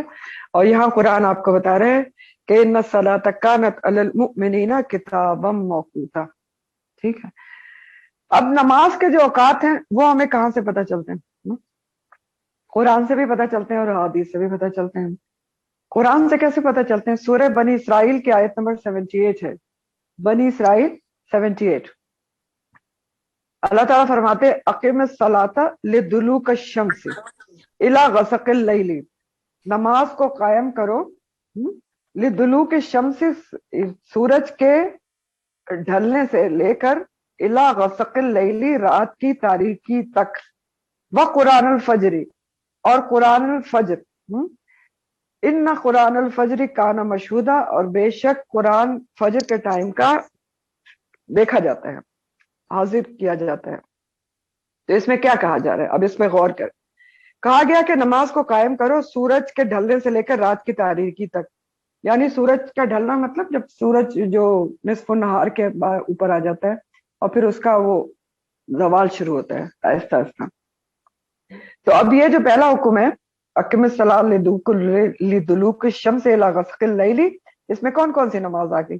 اس میں ظہر کی، عصر کی، مغرب اور عشاء چاروں نمازیں آ گئی. الی غسق اللیل ہے نا، رات کی تاریکی تک. پھر کہا گیا وہ قرآن الفجر، اور قرآن الفجر، اور فجر کی نماز کو پڑھا کرو. قرآن الفجر کیوں کہا گیا فجر کی نماز کو؟ کیونکہ فجر میں قرات جو ہے وہ لمبی کی جاتی ہے اور قرات ہوتی بھی جہری ہے. یہ اس کی تفسیر انشاءاللہ سورہ بنی اسرائیل میں آ جائے گی، لیکن تفسیر یہی ہے کہ قرآن الفجر سے مراد پھر صرف فجر رہ گئی نا. تو قرآن الفجر کیا ہے کہ فجر کا قرآن، تو فجر کی نماز ہے یہ. اور کانا مشہودہ جو کہا گیا کہ ان قرآن الفجر کانا مشہودہ، بے شک فجر کے وقت کا جو قرآن پڑھنا ہے وہ مشہود کیا جاتا ہے، یعنی دیکھا جاتا ہے. تو یہ کیوں کہا گیا؟ یہ بھی بہت خوبصورت بات ہے. آپ دیکھیں ایک حدیث میں آتا ہے بخاری کی، اس کا مفہوم ہے کہ جو فرشتے ہیں نا جو ہمارے اوپر موجود ہوتے ہیں، ان کی ڈیوٹی 2 ٹائم پہ چینج ہوتی ہے. 2 ٹائم پہ چینج ہوتی ہے نا، ظاہر ہے فرشتوں کی ڈیوٹی. یہ حدیث کے مطابق ہے بخاری کی. ایک فجر کے ٹائم چینج ہوتی ہے اور ایک عصر کے ٹائم چینج ہوتی ہے. تو یہ دونوں ٹائم ایسے ہیں کہ دونوں ٹائم کے فرشتے اکٹھا ایک ٹائم پہ ہوتے ہیں، فجر اور عصر کے وقت ہینڈ اوور کر رہے ہوتے ہیں، ڈیوٹیز چینج ہو رہی ہوتی ہے. تو جب فرشتے دیکھتے ہیں کہ انسان نماز پڑھ رہا ہے فجر کے ٹائم، تو وہ جا کر اللہ تعالیٰ کو بتاتے ہیں. حالانکہ اللہ تعالیٰ خوب جانتے ہیں، حدیث کے الفاظ میں آتے ہیں کہ جب ہم گئے تھے تب بھی یہ شخص نماز پڑھ رہا تھا، اور جب ہم آئے ہیں تب بھی یہ شخص نماز پڑھ رہا تھا. تو اس طرح یہ کہا گیا. اور اس کے علاوہ بھی فجر کے ٹائم کے بعد جو قرآن پڑھا جاتا ہے اس کی بھی بہت فضیلت ہے، تو اس لیے یہ بتایا گیا. بہرحال سورہ بنی اسرائیل ہم کو نماز کے اوقات بتا رہی ہے کہ کس وقت آپ نے نماز پڑھنی ہے. جو کمپلیٹ نماز کے اوقات ہیں پریسائزلی، اس کی تفصیلات ہمیں احادیث سے ملتی ہیں. اب کچھ احادیث اس کو دیکھ لیتے ہیں نماز کے اوقات کے متعلق. مسلم اور بخاری کی حدیث ہے، آپ صلی اللہ علیہ وسلم نے فرمایا ظہر کا وقت سورج ڈھلنے سے لے کر آدمی کا سایہ اس کے برابر ہونے تک ہے. ٹھیک، آدمی کا سایہ اس کے برابر ہونے تک ہے. عصر کا وقت سایہ برابر ہونے سے لے کر دھوپ میں زردی آنے تک ہے، یعنی زردی آنے سے پہلے عصر کی نماز پڑھ لینا چاہیے. پھر فرمایا اور مغرب سورج غروب ہونے سے لے کر شفق غائب ہونے تک ہے. آپ نے مغرب کے ٹائم دیکھا ہے نا کہ ایک سورج جہاں غروب ہوتا ہے وہاں پر لالی سی آ جاتی ہے، اس کو شفق کہتے ہیں. تو مغرب کا ٹائم بہت شارٹ ہوتا ہے اور سورج غروب ہونے سے لے کر شفق جب تک غائب نہ ہو اس وقت تک ہوتا ہے. اور حدیث کہتی ہے کہ عشاء کا وقت شفق غائب ہونے سے لے کر ٹھیک آدھی رات تک ہے. اور فجر کا وقت طلوع فجر سے لے کر طلوع آفتاب ہے. طلوع فجر کا ٹائم اور ہوتا ہے، اس سے لے کر طلوع آفتاب تک ہے. اب اس میں ایک اہم بات یہ ہے کہ عشاء کی نماز کو بتایا گیا کہ شفق غائب ہونے سے لے کر ٹھیک آدھی رات تک ہے. ٹھیک آدھی رات تک. اب ایک یہ عام کانسیپٹ ہے کہ لوگ کہتے ہیں جب تک جاگ رہے ہو جب تک عشاء کا ٹائم ہے، ایسا نہیں ہے. حدیث کہہ رہی ہے آپ کے سامنے کہ ٹھیک آدھی رات. تو ٹھیک آدھی رات کیسے نکالنی؟ ٹھیک آدھی رات ایسے نکالتے ہیں کہ جو مغرب جس ٹائم پہ ہو رہی ہے اور جس ٹائم پہ طلوع فجر ہو رہی ہے، فجر کا ٹائم اسٹارٹ ہوتا ہے، اس کو پورا لے کر پھر اس کو آپ ہاف کریں گے تو جو جتنا ٹائم بنتا ہے نا اس وقت جو ٹائم بنتا ہے وہ ہوتا ہے انتہائی ٹائم عشاء کا. اور یہ عام طور پر آپ کو کیلکولیشن کر کے بتا رہے ہوں کہ 11 ساڑھے 11 12 سے زیادہ نہیں بنتا، چاہے گرمی ہو یا سردی ہو. تو عشاء کی نماز 12 سے پہلے پہلے پڑھ لینا چاہیے لازمی. ایسا نہیں ہے کہ عشاء جو ہے وہ کبھی بھی آپ جاگ رہے ہیں تو 2 بجے پڑھ لیں اور 1:30 بجے پڑھ لیں، وہ پھر قیام اللیل کا ٹائم ہوتا ہے. ٹھیک ہے، تو بہرحال حدیث نے آپ کو یہ ٹائمنگز بتائی ہیں. بخاری کی ایک حدیث کا مفہوم ہے. اچھا، اب ایک اور بات یہاں پر بتائی جا رہی ہے کہ آپ صلی اللہ علیہ وسلم نے فرمایا جب کوئی سورج ڈوبنے سے پہلے عصر کی 1 رکعت پا لے تو وہ اپنی نماز پوری کرے، اور جو سورج نکلنے سے پہلے فجر کی 1 رکعت پا لے وہ بھی اپنی نماز پوری کرے. اب یہ کیا بتایا جا رہا ہے؟ دیکھیں، آسان ٹائم کیا ہے کہ آپ نماز کو اس کے اول وقت پہ پڑھیں، صحیح ٹائم پہ پڑھ لیں. لیکن اب کیا ہوتا ہے کہ کبھی آپ دیکھتے ہیں کہ آپ کہیں پر بزی تھے یا کچھ کر رہے تھے یا آپ سو گئے، کچھ بھی ہو گیا، تو اب آپ اٹھیں تو آپ کو پتا چلا کہ عصر تو بالکل ہی سورج ڈوبنے والا ہے. تو آپ کیا کریں؟ عصر کی نماز نہیں پڑھیں کہ ابھی تو فوراً ڈوب جائے گا. نہیں، حدیث کہہ رہی کہ آپ پڑھ لیں. اگر 1 رکعت بھی آپ سورج ڈوبنے سے پہلے پڑھ لیتے ہیں تو بے شک سورج ڈوب بھی جائے آپ اپنی نماز کو پوری کر لیں، یہ بتا رہی. ٹھیک ہے، اور اسی طرح اگر آپ فجر میں دیر سے اٹھتے ہیں اور سورج بالکل نکلنے والا ہے، تو اب آپ کہیں گے کہ اب تو بالکل نکلنے والا ہے تو میں کیا کروں، اب تو قضا کر کے پڑھ لوں گی. نہیں، آپ نماز شروع کر دیں اگر ابھی نکلا نہیں ہے. اگر 1 رکعت بھی آپ نے سورج نکلنے سے پہلے پا لی تو وہ اپنی نماز کو پورا کرے، یہ بتایا جا رہا ہے. ٹھیک ہے، پھر ایک اور بتایا جا رہا ہے نماز کے ضمن میں کہ کیا کرنا چاہیے. بخاری کی حدیث ہے، سیدنا انس کہتے ہیں کہ آپ صلی اللہ علیہ وسلم نے فرمایا جو شخص نماز ادا کرنے کو بھول جائے، نماز ادا کرنا بھول گیا یا اس وقت سویا ہوا ہو، تو اس کا کفارہ یہ ہے کہ یاد آتے ہی یا جاگتے ہی نماز کو ادا کر لیں. سمجھ؟ کبھی ہوتا ہے نا کہ آپ سوتے رہ گئے تو آپ کیا کریں، اٹھتے ہی نماز فجر پڑھ لیں، یا عصر قضا ہوگی تو اٹھتے ہی آپ اس کو پڑھ لیں. اور نماز کے ممنوع اوقات بخاری کی حدیث میں آتے ہیں. ابن عباس کہتے ہیں کہ آپ صلی اللہ علیہ وسلم نے فرمایا کہ صبح کی نماز کے بعد سورج چڑھنے تک نماز سے منع کیا گیا ہے. آپ نے منع کیا، سورج صبح کی نماز کے بعد آپ نے فجر کی نماز پڑھ لی تو اب آپ سجدہ نہیں کریں گے، کوئی نماز نہیں پڑھیں گے جب تک سورج طلوع نہ ہو جائے اچھے طریقے سے. اور عصر کی نماز کے بعد سورج ڈوبنے تک، عصر کی نماز کے بعد بھی جب تک سورج غروب نہ ہو جائے، مغرب کا ٹائم نہ ہو جائے، تو کوئی نماز نہیں پڑھی جاتی. ترمذی کی حدیث کا مفہوم ہے، سیدنا علی رضی اللہ تعالیٰ عنہ فرماتے ہیں کہ رسول اللہ صلی اللہ علیہ وسلم نے مجھے فرمایا علی 3 باتوں میں بالکل تاخیر نہ کرنا، بالکل لیٹ نہ کرنا. ایک کیا ہے، نماز میں جب اس کا وقت آ جائے. بہت غور طلب ہے، آپ نے کہا کہ بالکل تاخیر نہ کرنا جب نمبر 1 نماز کا وقت ہو جائے. نمبر 2 جنازے کی تدفین میں دیر نہ کرنا جب تم وہاں موجود ہو. نمبر 3 اور رنڈوے مرد یا عورت یعنی کنوارے مرد یا عورت کے نکاح میں جب اس کا بر مل رہا ہو. رنڈوا کنوارے کو نہیں کہتے جس کا مطلب شوہر یا بیوی نہ ہو، بیوہ بھی ہو سکتی ہے، متعلقہ بھی ہو سکتی ہے. تو اگر اس کا بر مل رہا ہو تو اس میں بھی اس کے نکاح میں دیر نہیں کرنا چاہیے. تو کیا پتہ چل رہا ہے اس آیت سے، کیا ہے ہمارے سبق؟ ان الصلاۃ کانت علی المؤمنین کتابا موقوتا، کہ نماز کو اول وقت میں پڑھنے کی اول تو عادت بنانا چاہیے. اور اول وقت کہاں سے پتہ چلتا ہے آپ کو؟ ایک دائمی چارٹ ملتا ہے نماز کا، آپ کا راولپنڈی اسلام آباد کا ملتا ہے نماز کے بارے میں. تو اس دائمی چارٹ سے، دائمی چارٹ ہوتا ہے وہ ہر مہینے کے لحاظ سے آپ کو پورا چارٹ دیا ہوتا ہے نمازوں کا، تو اول وقت پتہ چلتا ہے. ہمارے یہاں اذانیں لیٹ ہوتی ہیں تو بہرحال اس سے آپ کو پتہ چلتا ہے. تو اصول بنانا چاہیے کہ نماز کو اول وقت پہ پڑھنے کی عادت بنائے، اور ایک نماز کے بعد دوسری نماز کا انتظار رہے، کیونکہ اس پہ بھی بہت اجر ہے. حدیث ہے جو ایک نماز کے بعد دوسری کا انتظار کرتے ہیں ان کے لیے بہت اجر و ثواب ہے. اور یہ کب ہوگا؟ یہ اس وقت ہو سکتا ہے جب ہم نماز کو واقعی اللہ تعالیٰ سے ملاقات سمجھیں، جیسا کہ حدیث کہتی ہے. تو دیکھیں، اگر آپ کو کسی سے ملاقات کی جلدی ہوتی ہے تو آپ کیا کرتے ہیں؟ کسی بندے کو سوچیں، آپ کو کسی سیلیبریٹی نے بلا لیا کہ جی آج تو وزیر اعظم پاکستان جو ہے کوئی بھی ہے، یا عمران خان کو آپ بہت چاہتے ہیں تو آپ سے آج ان کی ملاقات ہے، آپ کیا کریں گے؟ اب تو بہت ہی آپ کو بے چینی ہو کہ کسی طرح سے ٹائم ہو اور میں جا کے مل لوں کہیں سے، کون سے کپڑے پہنوں، کس قدر اچھی طرح سے بن کے جاؤں، کیا لے کر جاؤں، پھول لے کر جاؤں، جذبات لے کر جاؤں، کیا کروں، کیسے کروں. ہاں، تو یہ بات ذرا اللہ تعالیٰ کے لیے سوچ کے دیکھیں کہ اگر آپ اللہ تعالیٰ سے ملاقات سمجھتے ہیں نماز کو تو آپ اس کی تیاری کیسے کریں گے کس وقت پر پڑھیں گے اور پھر کیسے دوسری نماز کا انتظار کریں گے. تو بس یہ چھوٹا سا ایک ٹوٹکا ہے. پھر اللہ تعالیٰ فرماتے ہیں ولا تہینو، اور نہ تم وہن دکھاؤ. وہن کیا ہوتا ہے؟ پیچھے آپ پڑھ چکے ہیں نا. تہینو سب سے وہن کا مطلب ہوتا ہے ارادے کی کمزوری بنیادی طور پر، پھر ساری کمزوری اس میں آ جاتی ہے.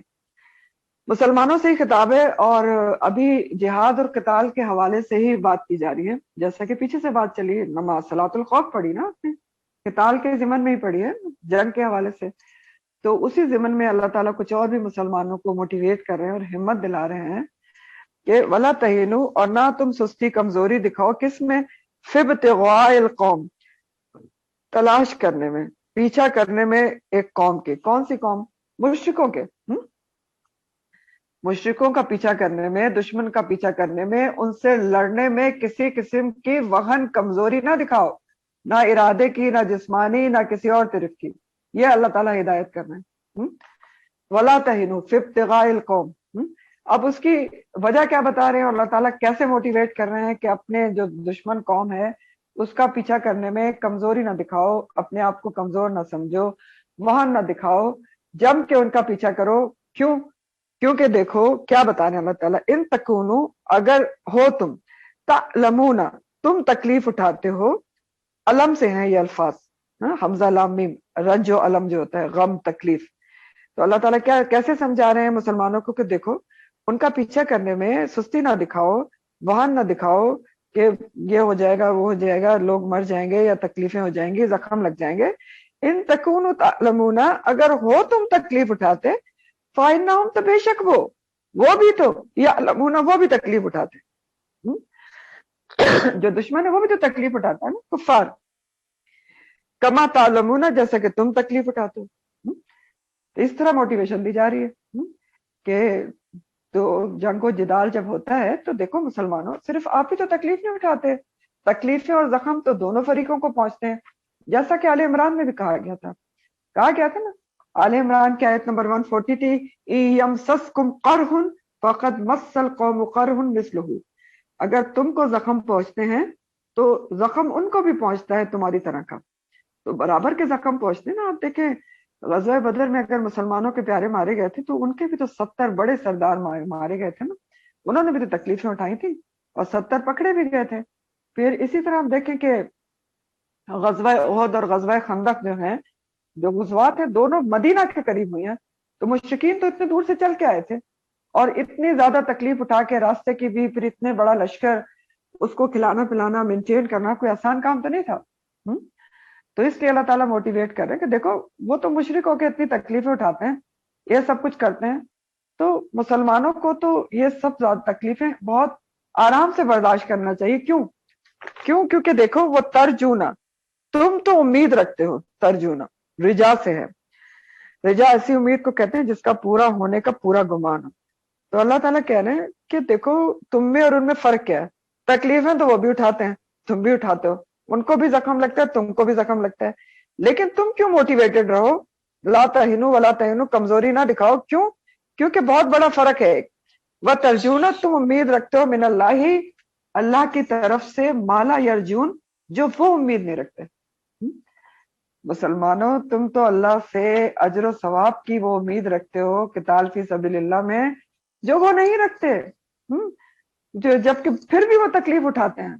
تو مسلمانوں کو تو اللہ کی راہ میں کسی بھی واہن کے بغیر بہت موٹیویٹڈ ہو کے نکلنا چاہیے، کیونکہ وہ مسلمانوں کو تو امید ہوتی ہے کہ اگر وہ مر گئے تو شہید کا درجہ زبردست درجہ ہے، اور غازی ہو کر آئے تو پھر بھی اجر و ثواب ہے.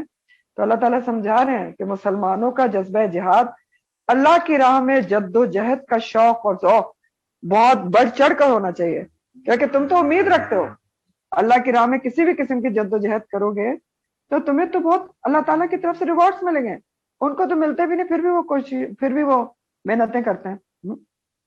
تو تمہیں زیادہ کرنا چاہیے، یہ موٹیویٹ کیا جا رہا ہے. وَتَرْجُونَ مِنَ اللَّهِ مَا لَا يَرْجُونَ، تم تو امید رکھتے ہو اللہ تعالیٰ سے اجر و ثواب کی، چاہے غازی ہو یا شہید ہو یا کسی بھی قسم کی اللہ کی راہ میں جد و جہد کر رہے ہو، تو تمہیں تو امیدیں ہیں جو ان کو نہیں ہے، لیکن پھر بھی وہ کوششوں میں لگے ہوئے ہیں. وَكَانَ اللَّهُ عَلِيمًا حَكِيمًا، اور بے شک اللہ تعالیٰ ہے بہت علم والا اور حکمت والا.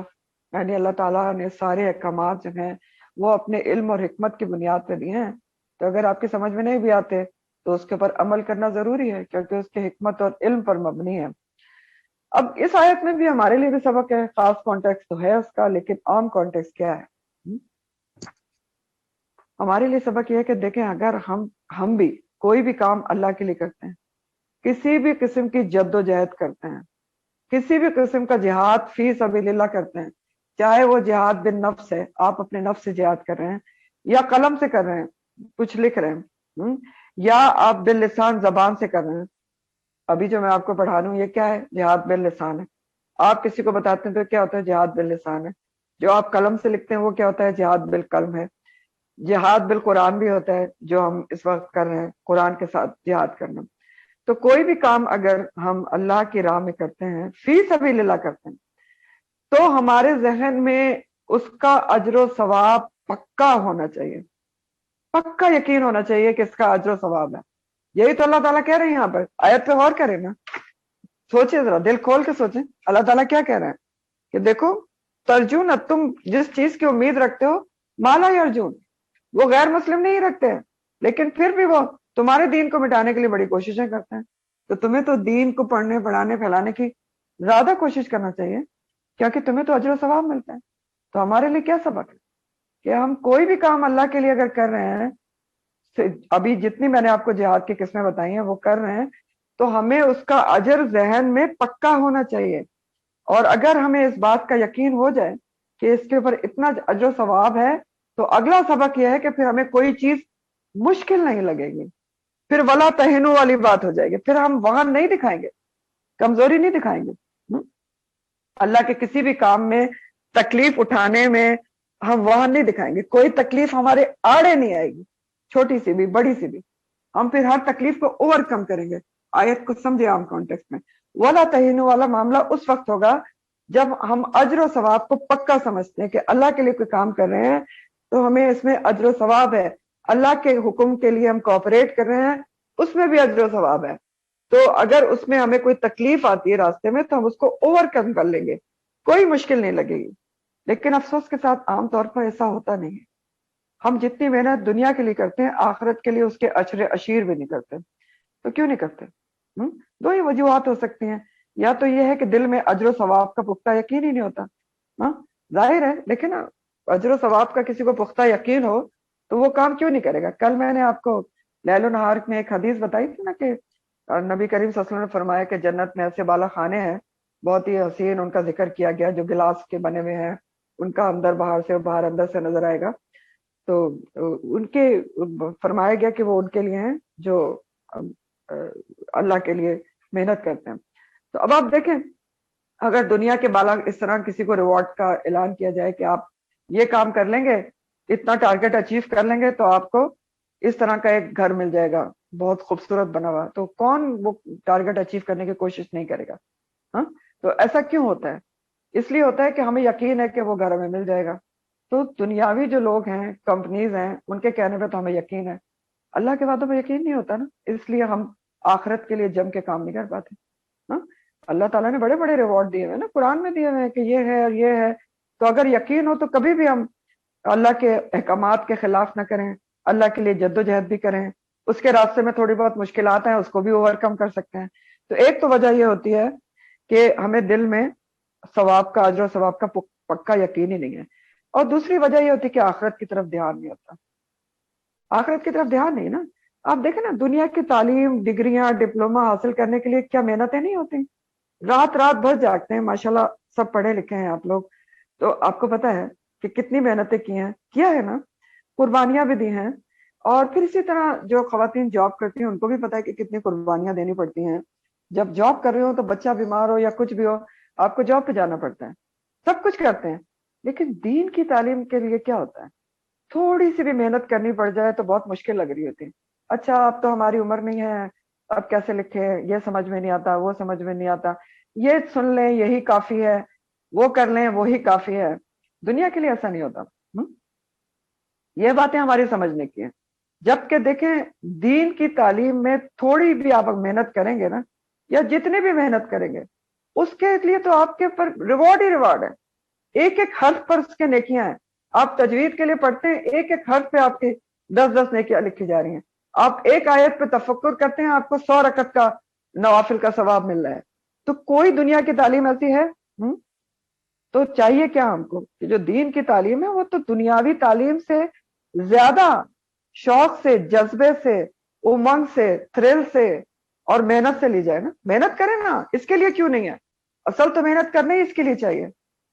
وہن نہیں دکھانا چاہیے اس میں کسی بھی قسم کی کمزوری. ولا تہنوا, اور اگر وہن ہو تو اس کا علاج اللہ تعالیٰ نے یہی بتایا ہے کہ وہ اس کا جو اجر و ثواب ہے اس کو یاد کر لیں کہ کتنا اجر و ثواب ہے دین کی تعلیم کا. فی سبیل اللہ ہے, دنیا میں بھی اجر و ثواب ہے اور پھر آگے بھی بہت اجر و ثواب ہے. تو بہت بہت طلب آیت ہے. یہاں پر بھی رکو ختم ہو گیا ہے. آگے ایک اور بات ہے, انا بے شک ہم نے, انزلنا نازل کیا ہے ہم نے, الیکا آپ کی طرف, اللہ سبحانہ تعالیٰ نے نازل کیا ہے کس کی طرف؟ نبی کریم صلی اللہ علیہ وسلم کی طرف. کس کو؟ الکتابہ, کتاب کو, قرآن کو. اللہ تعالیٰ نے, اللہ تعالیٰ فرما رہے ہیں کہ ہم نے نازل کیا, ہم نے نازل کی ہے نبی کریم صلی اللہ علیہ وسلم آپ کی طرف کتاب. کیسے نازل کی ہے؟ بالحق, حق کے ساتھ اتاری ہے. یعنی کتاب میں جو بھی واقعات ہیں, جو احکامات ہیں, سب سچ ہیں, حق ہے. جو مطالبات لوگوں سے کیے گئے ہیں وہ بھی حق ہے. اور کیوں نازل کی گئی ہے یہ کتاب قرآن کریم حق کے ساتھ؟ ایک وجہ بتائی جا رہی ہے, ون آف دا ریزن قرآن کے نزول کی. ویسے تو بہت ساری ریزنس ہیں نا. ون آف دا ریزن اللہ تعالیٰ کیا بتا رہے ہیں؟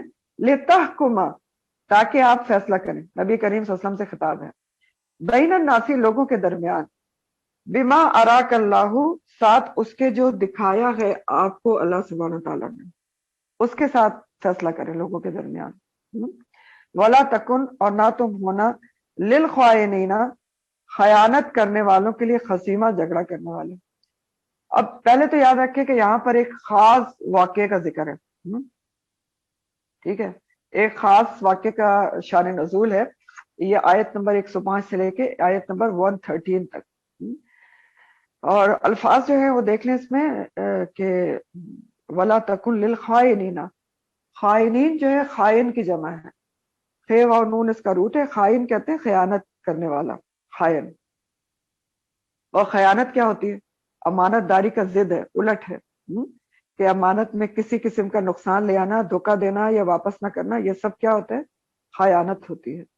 اور خصیمہ کا جو لفظ ہے خصم سے ہے, خصمہ, جھگڑا کرنا, کسی چیز کا دعوے دار ہونے کی بنیاد پر جھگڑا کرنا. تو اللہ تعالیٰ کا خاص خطاب ہے نبی کریم صلی اللہ علیہ وآلہ وسلم سے کہ آپ کی طرف کتاب جو اتاری گئی ہے وہ اس لیے اتاری گئی ہے حق کے ساتھ کہ آپ اس کے ذریعے جو دکھایا گیا ہے آپ کو کتاب میں, اس کے ذریعے لوگوں کے درمیان فیصلہ کریں. دکھایا گیا ہے بما اراک اللہ, یعنی جو وحی الہی کے ذریعے آپ کو قرآن میں بتایا گیا ہے, دکھایا گیا ہے, اس کے ذریعے آپ لوگوں کے درمیان فیصلہ کریں. اب واقعہ کیا ہے جس کے اوپر ان آیات کا نزول ہوا ہے وہ میں آپ کو بتا دیتے ہوں. واقعہ اس طرح ہے, اور یہ اس کا شان نزول جو ہے وہ ترمذی میں بھی ہے اور مسلم میں بھی ہے.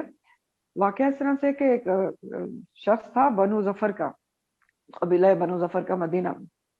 تو اس نے کیا کیا کہ ایک دوسرے انصاری کے گھر سے آٹے کا ایک تھیلا, بوری, اور ایک ذرا بکتر جو ہوتی ہے وہ چوری کر لی.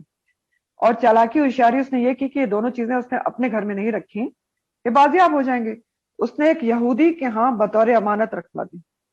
اب کیا ہوا کہ آٹے کا تھیلا تھوڑا سا پھٹا ہوا تھا جس کی وجہ سے آٹا گر رہا تھا. اور جب جو تھیلے کا مالک تھا, ذرا کا مالک, وہ اسی گرے ہوئے آٹے کی وجہ سے سراغ لگاتے لگاتے اس بنو ظفر کے جس نے چوری کی تھی, چور, اس کے گھر میں پہنچ گیا. اس سے پوچھا تو وہ ساتھ مکر گیا. اس نے کہا میرے پاس تو کچھ بھی نہیں, تلاشی کر لو. تلاشی کروا دی تو وہ تو کچھ بھی نہیں نکلا. تو اب مالک جو ہے وہ پریشان ہوا, پھر اس نے ڈھونڈنا شروع کیا.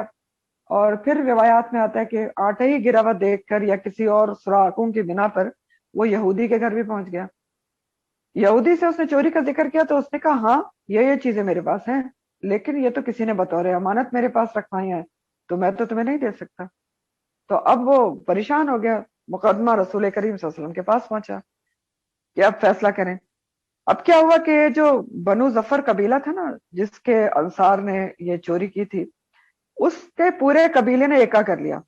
کس بات پہ؟ کہ انہوں نے کہا جو بھی ہو جائے. ان کو پتا تھا کہ ہمارا بندہ چور ہے، لیکن انہوں نے فیصلہ کیا کہ ہم نے ہر حال میں الزام یہودی پر لگانا ہے.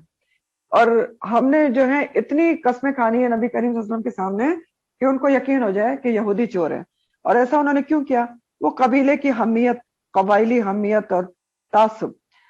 چنانچہ انہوں نے یہی کیا کہ نبی کریم صلی اللہ علیہ وسلم کے سامنے قبیلہ بنو ظفر کے کافی لوگ اکٹھا ہو کر انہوں نے اتنی قسمیں پرتیتیں کھائیں کہ نبی کریم صلی اللہ علیہ وسلم کو قریب تھا کہ ان کو بات کا یقین ہو جاتا، اور ان کی باتوں میں آ کر وہ یہودی کو چور سمجھ کر اس کے خلاف فیصلہ دے دیتے اور قطع ید، ہاتھ کاٹنے کا حکم دے دیتے کہ اللہ تعالیٰ نے براہ راست وحی کا نزول فرما کر اصل صورتحال سے آپ کو آگاہ کر دیا ان آیات کے ذریعے. ٹھیک ہے، فوراً وحی کا نزول ہو گیا اور اللہ تعالیٰ نے بتا دیا کہ یہ صحیح جو ہے بات یہ ہے اور یہ لوگ غلط کر رہے ہیں. تو ان آیات کے ذریعے تو آپ صلی اللہ علیہ وسلم کو بددیانت اور خائن لوگوں کی ہرگز بھی حمایت کرنے سے روک دیا گیا کہ آپ بالکل بھی ان کی حمایت نہ کریں. وَلَا تَكُنْ لِلْخَائِنِينَ خَصِيمًا. اب آپ دیکھیں یہاں تک اس آیت سے بھی آپ کو بہت ساری باتیں معلوم ہو رہی ہیں. نمبر 1 تو کہ ایک خائن کی اعانت اور حمایت کسی بھی طریقے سے جائز نہیں ہے، الا یہ کہ آپ کو علم بھی ہو کہ وہ چور ہے یا خائن ہے، لیکن عزیز رشتہ دار ہے، دوست ہے، تو آپ اس کی حمایت کریں، ایسا نہیں ہو سکتا. اور پھر اس سے ہمیں یہ بھی پتہ چل رہا ہے کہ جو لائرز وغیرہ ہوتے ہیں ان کو بھی کسی غلط چور کی یا خائن کی اگر ان کو پتہ ہے تو اگر اس کو ڈیفینڈ کریں گے تو وہ پھر گناہگار ہوں گے. ٹھیک ہے، دوسری بات ہمیں یہاں سے یہ پتہ چل رہی کہ نبی کریم صلی اللہ علیہ وسلم بھی انسان تھے اور غیب کا علم پورا نہیں جانتے تھے، نہ دلوں کا حال جانتے تھے، الا یہ کہ اللہ تعالیٰ ان کو جتنا غیب کا علم بتاتا تھا. تو دلوں کا حال نہیں جانتے تھے کہ کون جھوٹ بول رہا ہے اور کون سچ بول رہا ہے، یا اللہ یہ کہ اللہ تعالیٰ ان کو وحی کے ذریعے بتا دیں. تو یہاں بھی دیکھیں ان کو پتہ نہیں چل رہا تھا کیونکہ دلوں کا حال صرف اللہ جانتا ہے، تو اللہ تعالیٰ نے آپ کو وحی کے ذریعے خبردار کر دیا. پھر یہ پتہ چل رہا ہے کہ اللہ تعالیٰ اپنے انبیاء کی حفاظت خود کرتے ہیں اور غلط فیصلے سے بچا لیتے ہیں. ڈائریکٹ وحی کا نزول ہو گیا. ہمارے لیے بہت بڑا سبق یہ ہے کہ انصاف کے معاملے میں کسی قسم کا تعصب برداشت نہیں کیا جائے گا. چاہے فریق جو دوسرا ہے وہ دوستی کے لحاظ سے آپ کے قریب ہو، رشتہ داری کے لحاظ سے قریب ہو، قومیت کے لحاظ سے قریب ہو، یا دین کے لحاظ سے قریب ہو، کچھ بھی ہو، آپ نے انصاف کا ہاتھ، جو انصاف کا دامن ہے وہ ہاتھ سے نہیں چھوڑنا. ہمارا دین عدل ہے. تو اگر اپوزٹ ایک مسلمان ہے اور وہ خائن ہے یا اس نے چوری کی ہے، آگے آپ کے جو ہے، اور وہ آپ کا رشتہ دار ہو سکتا ہے، آپ کا دوست ہو سکتا ہے، کچھ بھی ہو سکتا ہے، تو آپ اس کو چھڑانے کی کوشش کریں اور سامنے والے پر الزام ڈال دیں تو یہ گناہ کا کام ہے. اور چاہے اپوزٹ کافری کیوں نہ ہو، یہودی نصرانی کیوں نہ ہو، لیکن انصاف کے طریقے جو سلیقے ہیں وہ پورے کیے جائیں گے. اللہ تعالیٰ قرآن میں کہتے ہیں کہ ان اللہ یحب المقسطین، اللہ تعالیٰ محبت رکھتے ہیں انصاف کرنے والوں سے. تو بہرحال یہ ہوا اور اللہ تعالیٰ نے ڈائریکٹ آیات کا نزول کر دیا اور اللہ تعالیٰ نے کہا کہ وَلَا تَكُنْ لِلْخَائِنِينَ خَصِيمًا، آپ جو ہیں خائن کرنے والوں کے لیے جھگڑا کرنے والے نہ بنے. وَاسْتَغْفِرِ اللَّهَ، اور بخشش مانگو اللہ سے. واحد کا صیغہ ہے، واحد مانگو، واحد امر کا صیغہ اللہ سے.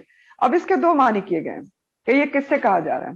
ایک معنی تو یہ کہا گیا کہ نبی کریم صلی اللہ علیہ وسلم سے اللہ تعالیٰ کا خطاب ہے کہ آپ استغفار کریں، کیونکہ دیکھیں اگر قاضی جو ہوتا ہے نا شہادتوں کی بنیاد پر فیصلہ کرنے کا پابند ہوتا ہے، لہٰذا اگر آپ انصاری کے حق میں بھی فیصلہ دے دیتے تو آپ کا قصور تو نہیں ہوتا، لیکن اللہ تعالیٰ نے آپ کو روک دیا اور آپ کی شان اور عظمت کو پیش نظر رکھتے ہوئے اللہ تعالیٰ استغفار کی تاکید کر رہے ہیں.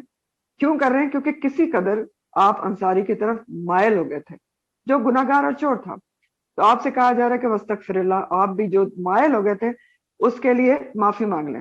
لیکن اب یہاں پر ایک سوال یہ پیدا ہوتا ہے کہ سورہ فتح میں تو اللہ تعالیٰ نے فرمایا ہے کہ اللہ تعالیٰ نے آپ کے اگلے پچھلے گناہ سب معاف کر دیے ہیں، تو پھر کیوں کہا جا رہا ہے واستغفر اللہ؟ تو اس لیے کہا جا رہا ہے کہ خطاب تو آپ سے ہے لیکن سبق امت کو دیا جا رہا ہے، امت کے لیے ٹیچنگ ہے، ہمیں سکھایا جا رہا ہے، اور آپ صلی اللہ علیہ وسلم کو بطور نمونہ امت کے لیے پیش کیا جا رہا ہے. کیونکہ لقد کان لکم فی رسول اللہ اسوۃ حسنہ، کہ اگر کسی وقت ہم میں سے کوئی غلط کسی کے لیے مائل ہو جاتا ہے، اس کی طرفداری کرتا ہے، تو اس کو کیا کرنا چاہیے؟ وستغفر اللہ، بہت توبہ استغفار کرنا چاہیے۔ اور دوسرا معنی اس کا یہ کہا کیا گیا ہے وستغفر اللہ کا، کہ یہ حکم بنو ظفر کے جو انصاری جو لوگ تھے، جو خامخواہ اپنے بندے کی طرفداری کر رہے تھے، ان کے لیے کہا جا رہا ہے نبی کریم صلی اللہ علیہ وسلم سے کہ ان کے لیے آپ استغفار طلب کریں، اور ان سے بھی کہیں کہ وہ اللہ سے استغفار طلب کریں۔ تو یہ دو معنی اس کے کیے گئے ہیں۔ تو بہرحال نبی کریم صلی اللہ علیہ وسلم دلوں کے حال اور غیب کا علم نہیں رکھتے تھے، اللہ یہ کہ اللہ تعالیٰ ان کو بذریعہ وہی جو بھی بتاتا تھا، چاہے دلوں کے حال بتا دیتا تھا یا غیب کا علم۔ عمومی طور پر آپ صلی اللہ علیہ وسلم معاملے کے جو ظاہری پہلو ہوتے ہیں ان کو دیکھ کر فیصلہ کرتے تھے، جیسے فیصلہ کرنا چاہیے، لیکن ہر وقت آپ کے اوپر وحی بھی نہیں آتی تھی۔ تو ایسے امور میں جن کے اوپر وحی نہیں آتی تھی، آپ اجتہاد کے ذریعے فیصلہ کرتے تھے، اجتہاد کرتے تھے۔ اجتہاد کی ٹرمینالوجی یوز ہوتی ہے فقہ کے اندر۔ اجتہاد یہ ہوتا ہے کہ پچھلے کسی واقعے کو سامنے رکھ کر اس سے ریسنٹ واقعے کے متعلق فیصلہ کرنا۔ جیسے بخاری کی حدیث کے مفہوم میں ابو داؤد کے مفہوم میں آتا ہے، ابو داؤد کے مفہوم ہے کہ آپ صلی اللہ علیہ وسلم نے فرمایا کہ جن احکام کے متعلق مجھ پر کوئی چیز نازل نہیں ہوئی تو ان میں یقیناً میں اپنی رائے سے ہی فیصلہ کرتا ہوں۔ ٹھیک ہے، یہاں تک حدیث کے الفاظ ہیں، یعنی جس کے بارے میں کوئی وحی نہیں اتری تو آپ اس کے بارے میں اپنی رائے یا اجتہاد سے فیصلہ کرتے تھے۔ اگر فیصلہ صحیح ہوتا تو کوئی وحی نہیں اترتی تھی، اگر غلط ہوتا تو اللہ کی طرف سے بذریعہ وحی صحیح کر دیا جاتا تھا، جیسے یہاں پر کر دیا گیا۔ ٹھیک ہے، تو اس طرح کی بات ہے۔ پھر اسی طرح آپ دیکھیں کہ نبی کریم صلی اللہ علیہ وسلم نے فرمایا، بخاری کی حدیث کا مفہوم ہے کہ خبردار میں بھی ایک انسان ہوں، اور جس طرح سنتا ہوں اس طرح فیصلہ کرتا ہوں۔ ممکن ہے ایک شخص اپنی حجت پیش کرنے میں ہوشیار ہو، تیز ترار ہو، تو میں اس کی گفتگو سے متاثر ہو کے اس کے حق میں فیصلہ کر دوں، لیکن اس کو معلوم ہونا چاہیے کہ یہ آگ کا ایک ٹکڑا ہے، چاہے تو اسے لے لے اور چاہے تو چھوڑ دے۔ کتنی زبردست بات آپ نے اس میں بتا دی۔ اب آپ سوچیں کہ میں انسان ہوں، ہو سکتا ہے غلط فیصلہ ہو جائے، تو یہ دنیا میں ایسا ہو سکتا ہے نا۔ اب آپ اس حدیث کو لے کے سوچیں کہ کسی مظلوم کے حق میں ناحق جو مظلوم ہے اس کے اگینسٹ فیصلہ ہو جائے، اور ہمارے عدالتوں میں تو یہ بہت ہوتا ہے، افسوس کے ساتھ اور دکھ کے ساتھ، کہ بہت ہی جو حق پہ ہوتا ہے اس کو دلائل سے جو وکلا حضرات ہیں وہ اس کو ثابت کر دیتے ہیں، ظالم کو حق ثابت کر دیتے ہیں، مظلوم کو ناحق ثابت کر دیتے ہیں۔ نبی کیا کہہ رہے ہیں صلی اللہ علیہ وسلم کہ ہو سکتا ہے ایسا ہو جائے دنیا میں، لیکن جو غلط فیصلہ کروا رہے ہیں نا اس کو معلوم ہونا چاہیے کہ یہ آگ کا ایک ٹکڑا ہے، چاہے تو لے لے چاہے تو چھوڑ دے۔ یعنی ظالم کو اس بات پر خوش نہیں ہونا چاہیے کہ دنیا میں اس کے حق میں فیصلہ ہو گیا، وہ ایک آگ کا ٹکڑا خرید رہا ہے نا، یہاں تو چھوٹ گیا وہاں تھوڑی چھوٹے گا۔ یہ بات بتائی جا رہی ہے۔ تو اللہ تعالیٰ نے آپ کو فرمایا کہ آپ کے پر کتاب اس لیے نازل کی ہے کہ اللہ تعالیٰ نے جو کچھ اس میں آپ کو دکھایا ہے اس کے ذریعے آپ فیصلہ کریں۔ تو آپ کو کبھی قرآن کے ذریعے اور کبھی وہی غیر مطلوع کے ذریعے بھی آپ کو بتا دیا جاتا تھا کہ فلاں فلاں جو فیصلہ ہے وہ صحیح نہیں ہے، تو آپ ان سے بچ جائیں۔ تو وَلَا تَكُن لِّلْخَائِنِينَ خَصِيمًا، اور وَلَا تُجَادِلْ عَنِ الَّذِينَ يَخْتَانُونَ أَنفُسَهُمْ، اور نہ آپ جھگڑا کریں ان کی طرف سے جنہوں نے خیانت کی اپنے نفسوں کے ساتھ۔ بہت امپورٹنٹ آیت ہے، یہ آخری آیت ہے اب کیا آج کی، لیکن بہت اہم ترین ہے۔ فرمایا جا رہا ہے وَلَا تُجَادِلْ، نہ تم جھگڑا کرو نبی کریم صلی اللہ علیہ وسلم سے ڈائریکٹ کانٹیکس میں، عَنِ الَّذِينَ، ان لوگوں کی طرف سے۔ کن لوگوں کی طرف سے؟ یختانون، جو خیانت کرتے ہیں، خون سے، یہ خیانت سے، انفسہم، اپنے نفسوں سے، اپنے نفسوں سے جو خیانت کرتے ہیں، ان کے لیے آپ ان کے لیے جھگڑا نہ کریں۔ کیوں نہیں ان کے لیے جھگڑا کریں جو اپنے نفسوں سے خیانت کرتے ہیں؟ کیونکہ ان اللہ لا یحب، اللہ تعالیٰ بالکل پسند نہیں کرتا، من کانا، جو کوئی ہو، خوانن، بہت خیانت کرنے والا، عصیما، بہت گناہگار۔ دونوں سپرلیٹو ڈگری کے سیگے ہیں، خوان جو ہے فعال کے وزن پہ ہے، عصیم فعیل کے وزن پہ ہے۔ اب آیت کیا کہہ رہی ہے؟ اللہ تعالیٰ آپ کو کہہ رہے ہیں کہ آپ ان کی طرف سے جھگڑا نہ کریں جو خیانت کرنے والے ہیں اور جو اپنے نفسوں سے خیانت کریں۔ ہاں، نبی کریم صلی اللہ علیہ وسلم پر مزید معاملہ کھولا جا رہا ہے، لیکن مراد اس سے کیا ہے کہ یختانون انفسہم، ان کے لیے آپ نہ جھگڑا کریں جو اپنے نفسوں سے خیانت کرتے ہیں۔ تو یہ کون لوگ ہیں؟ اس سے مراد وہی بنو ظفر کے لوگ ہیں جن کو پتا تھا کہ ان کے آدمی نے چوری کی ہے لیکن اس کو بچا رہے تھے۔ تو ان کو کہا جا رہا ہے کہ وہ اپنے نفسوں سے خیانت کرتے ہیں. یہ بہت سمجھنے کی بات ہے. اپنے نفس کے ساتھ کیسے خیانت کر رہے تھے؟ اپنی جان کے ساتھ، اپنی ذات کے ساتھ کیسے خیانت کر رہے تھے؟ نمبر 1 ان کو معلوم تھا کہ چوری ان کے اپنے آدمی نے کی ہے. اب ان کا ضمیر ہو سکتا ہے اس میں ملامت بھی کر رہا ہوں. نفس لوامہ ہے نا انسان کے ذہن میں، اندر قرآن میں آتا ہے، جو انسان کو ملامت کرتا ہے، پنچ کرتا ہے. لیکن اس کے باوجود انہوں نے نفس کی آواز کو دبا دیا اور اس خیانت کار کی انہوں نے فیور کی. تو یہ کیا کیا انہوں نے؟ اپنے نفس کے ساتھ خیانت کی کہ اس کی آواز کو دبا دیا. نمبر 2 آپ دیکھیں کیسے انہوں نے اپنے نفس کے ساتھ خیانت کی کہ حق کا ساتھ دینے کے بجائے ناحق کا ساتھ دیا. جو خیانت کر رہا تھا اس کا ساتھ دیا تو گناہ کمایا نا، ناحق کا ساتھ دے کے. تو جب انسان گناہ کماتا ہے تب بھی اپنی ذات پر خیانت کرتا ہے. نمبر 3 کیا تھا؟ انہوں نے الزام دوسرے پر ڈال دیا، بہتان لگا دیا. تو بہتان لگانا بھی بہت بڑا گناہ کا کام ہے. تو اس طرح بھی انہوں نے اپنے نفس کے ساتھ ظلم کیا گناہ کر کے. تو یہ سارے گناہ کمایا، اپنے نفسوں کے ساتھ ظلم کیا. اب آپ دیکھیں اس سے ہمیں کیا پتہ چل رہا ہے کہ وَلَا تُجَادِلْ عَنِ الَّذِينَ يَخْتَانُونَ أَنفُسَهُمْ. کون اپنے نفسوں کے ساتھ خیانت کرنے والا ہوتا ہے؟ کیا پتہ چل رہا ہے؟ یہ پتہ چل رہا ہے کہ انسان جب جھوٹ بولتا ہے تو وہ اپنے نفس کے ساتھ خیانت کرتا ہے. ٹھیک ہے. جب کسی کو دھوکہ دیتا ہے، کسی ناحق کا ساتھ دیتا ہے، تو بھی اپنے نفس اپنی جان سے خیانت کرتا ہے. ٹھیک ہے. کیوں اپنے نفس کے ساتھ خیانت کرتا ہے؟ کیسے اپنے نفس کے ساتھ خیانت کرتا ہے؟ کیونکہ دیکھیں انسان کا اپنے نفس اپنی ذات کا کیا حق ہے؟ ہماری اپنی جان کا بھی ہمارے پر حق ہے نا. کیا حق ہے ہمارا اپنی ذات کا؟ ہماری ذات کا ہمارے پر کیا حق ہے؟ سوچیں. یہ حق ہے کہ ہم اس کو گناہ اور معصیت کے کاموں سے بچائیں تاکہ ہماری جان جو ہے وہ عذاب سے بچ جائے. یہ ہماری جان کا ہمارے پر حق ہے کہ ہم اس کو بچائیں. یہ امانت ہے ہمارے پر کہ ہم اپنی ذات کو گناہ معصیت کے کاموں سے بچائیں تاکہ وہ روز قیامت عذاب سے بچ جائے. تو اگر انسان اپنی ذات کو گناہ سے، بہتان سے، جھوٹ سے، خیانت سے، ناحق کا ساتھ دینے سے نہیں بچاتا تو کیا ہوتا ہے؟ وہ اپنے نفس کے ساتھ ظلم کرتا ہے، نفس کے ساتھ خیانت کرتا ہے، امانت داری پوری نہیں کرتا کہ اس کو اللہ کی رضامندی کے اوپر لے کر جائے اور اللہ کی رضا کے کام کرے تاکہ عذاب سے بچ سکے. تو یہ ہوتی ہے یختانون انفسہم. اور اللہ تعالیٰ کا فرمانا ہے کہ اللہ تعالیٰ ایسے شخص کو بالکل پسند ہی نہیں کرتے، محبت ہی نہیں کرتے جو بہت زیادہ خیانت کار ہو اور بہت زیادہ گناہ گار ہو. اور من کانا کے الفاظ آئے. من کانا، جو کوئی بھی کہیں بھی ہے، مسلمان ہے، غیر مسلم ہے، کسی بھی زمانے میں، من کانا جو کوئی بھی خوانن ہے، خیانت کار ہے یا عصیم گناہ گار ہے، کسی بھی حوالے سے اس نے خیانت کی ہے، کسی بھی چیز کی خیانت کی ہے. وہ خیانت تو آپ پڑھ چکے ہیں نا، امانت پڑھ چکے ہیں، تو اسی میں خیانت سوچ لیں. امانت جو ہے دوسرے کے حقوق بھی ہوتے ہیں، اللہ کے حقوق بھی ہوتے ہیں. یہ ساری امانتیں ہیں، عبادات بھی امانت ہیں، معاملات بھی امانت ہیں، سب امانتیں ہیں. تو اگر کوئی کسی بھی طریقے سے خیانت کرتا ہے تو اللہ تعالیٰ اس کو بالکل پسند نہیں کرتے اور گناہ گار کو بھی پسند نہیں کرتے.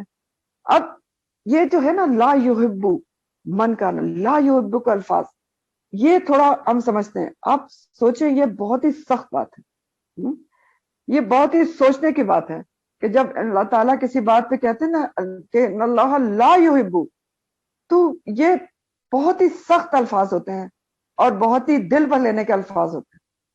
کیونکہ دیکھیں انسان، ہم لوگ کیا کرتے ہیں، اکثریت انسانوں کی کیا کرتی ہے، بہت سے کام لوگوں کے ڈر سے چھوڑ دیتا ہے. چھوڑتے ہیں کہ نہیں چھوڑتے ہیں؟ کہتے نہیں ایسا کریں گے تو لوگ یہ کہیں گے، وہ کریں گے تو لوگ یہ کہیں گے. تو بہت سارے کام آپ کس کے ڈر سے چھوڑ دیتے ہیں؟ لوگوں کے ڈر سے چھوڑ دیتے ہیں. تو اب سوچ کے دیکھیں کہ جس کے دل میں سچا اللہ کا ڈر ہوگا، سچی اللہ کی محبت ہوگی، تو کیا وہ کبھی ایسے کام کر سکتا ہے جس کو کے بارے میں اس کو پتا ہے کہ اس کا رب اس سے راضی نہیں ہوگا، جس کے بارے میں اس کو پتا ہے کہ اللہ لا یحبو، وہ کام وہ کر سکتا ہے؟ جو لوگوں کے ڈر سے کام چھوڑ دیتا ہے، کیا وہ اللہ کے ڈر سے پھر وہ کام نہیں چھوڑ سکتا جو اللہ تعالیٰ کو پسند نہیں ہے؟ سمجھ رہے ہیں آپ میری بات کہ نہیں سمجھ میں آ رہی ہے؟ بہت بڑی بات ہے، سخت بات ہے. کوئی ثقیل ہوگی، بہت موٹی بات ہے نہیں ہے نا، سمجھنے کی بات ہے. لوگوں کے ڈر سے ہم بہت ساری چیزیں چھوڑ دیتے ہیں. اگر اللہ کی محبت کسی کے دل میں سچی ہے، اللہ کا ڈر سچا ہے، تو کیا پھر وہ اللہ کے ڈر سے اللہ کی محبت میں اللہ کی نافرمانی کے کام نہیں چھوڑ سکتا. وہ کام نہیں چھوڑ سکتا جس پہ خاص طور پہ اللہ تعالیٰ نے کہا کہ ان اللہ لا یحب، کہ اللہ تعالیٰ پسند نہیں کرتا. تو جو مومن ہوتا ہے نا، سچا مومن، اس کے دل پر یہ الفاظ بجلی بن کے گرتے ہیں، بہت زیادہ اثر انگیز ہوتے ہیں کہ ان اللہ لا یحب. سچا مومن اس کے اوپر سے سیدھا سیدھا گزر ہی نہیں سکتا. سوچ کے دیکھیں، گزر ہی نہیں سکتا. کیسے برداشت کرے گا مومن کہ اللہ تعالیٰ اس کو پسند نہ کرے، خدا نہ کرا. ان اللہ لا یحب.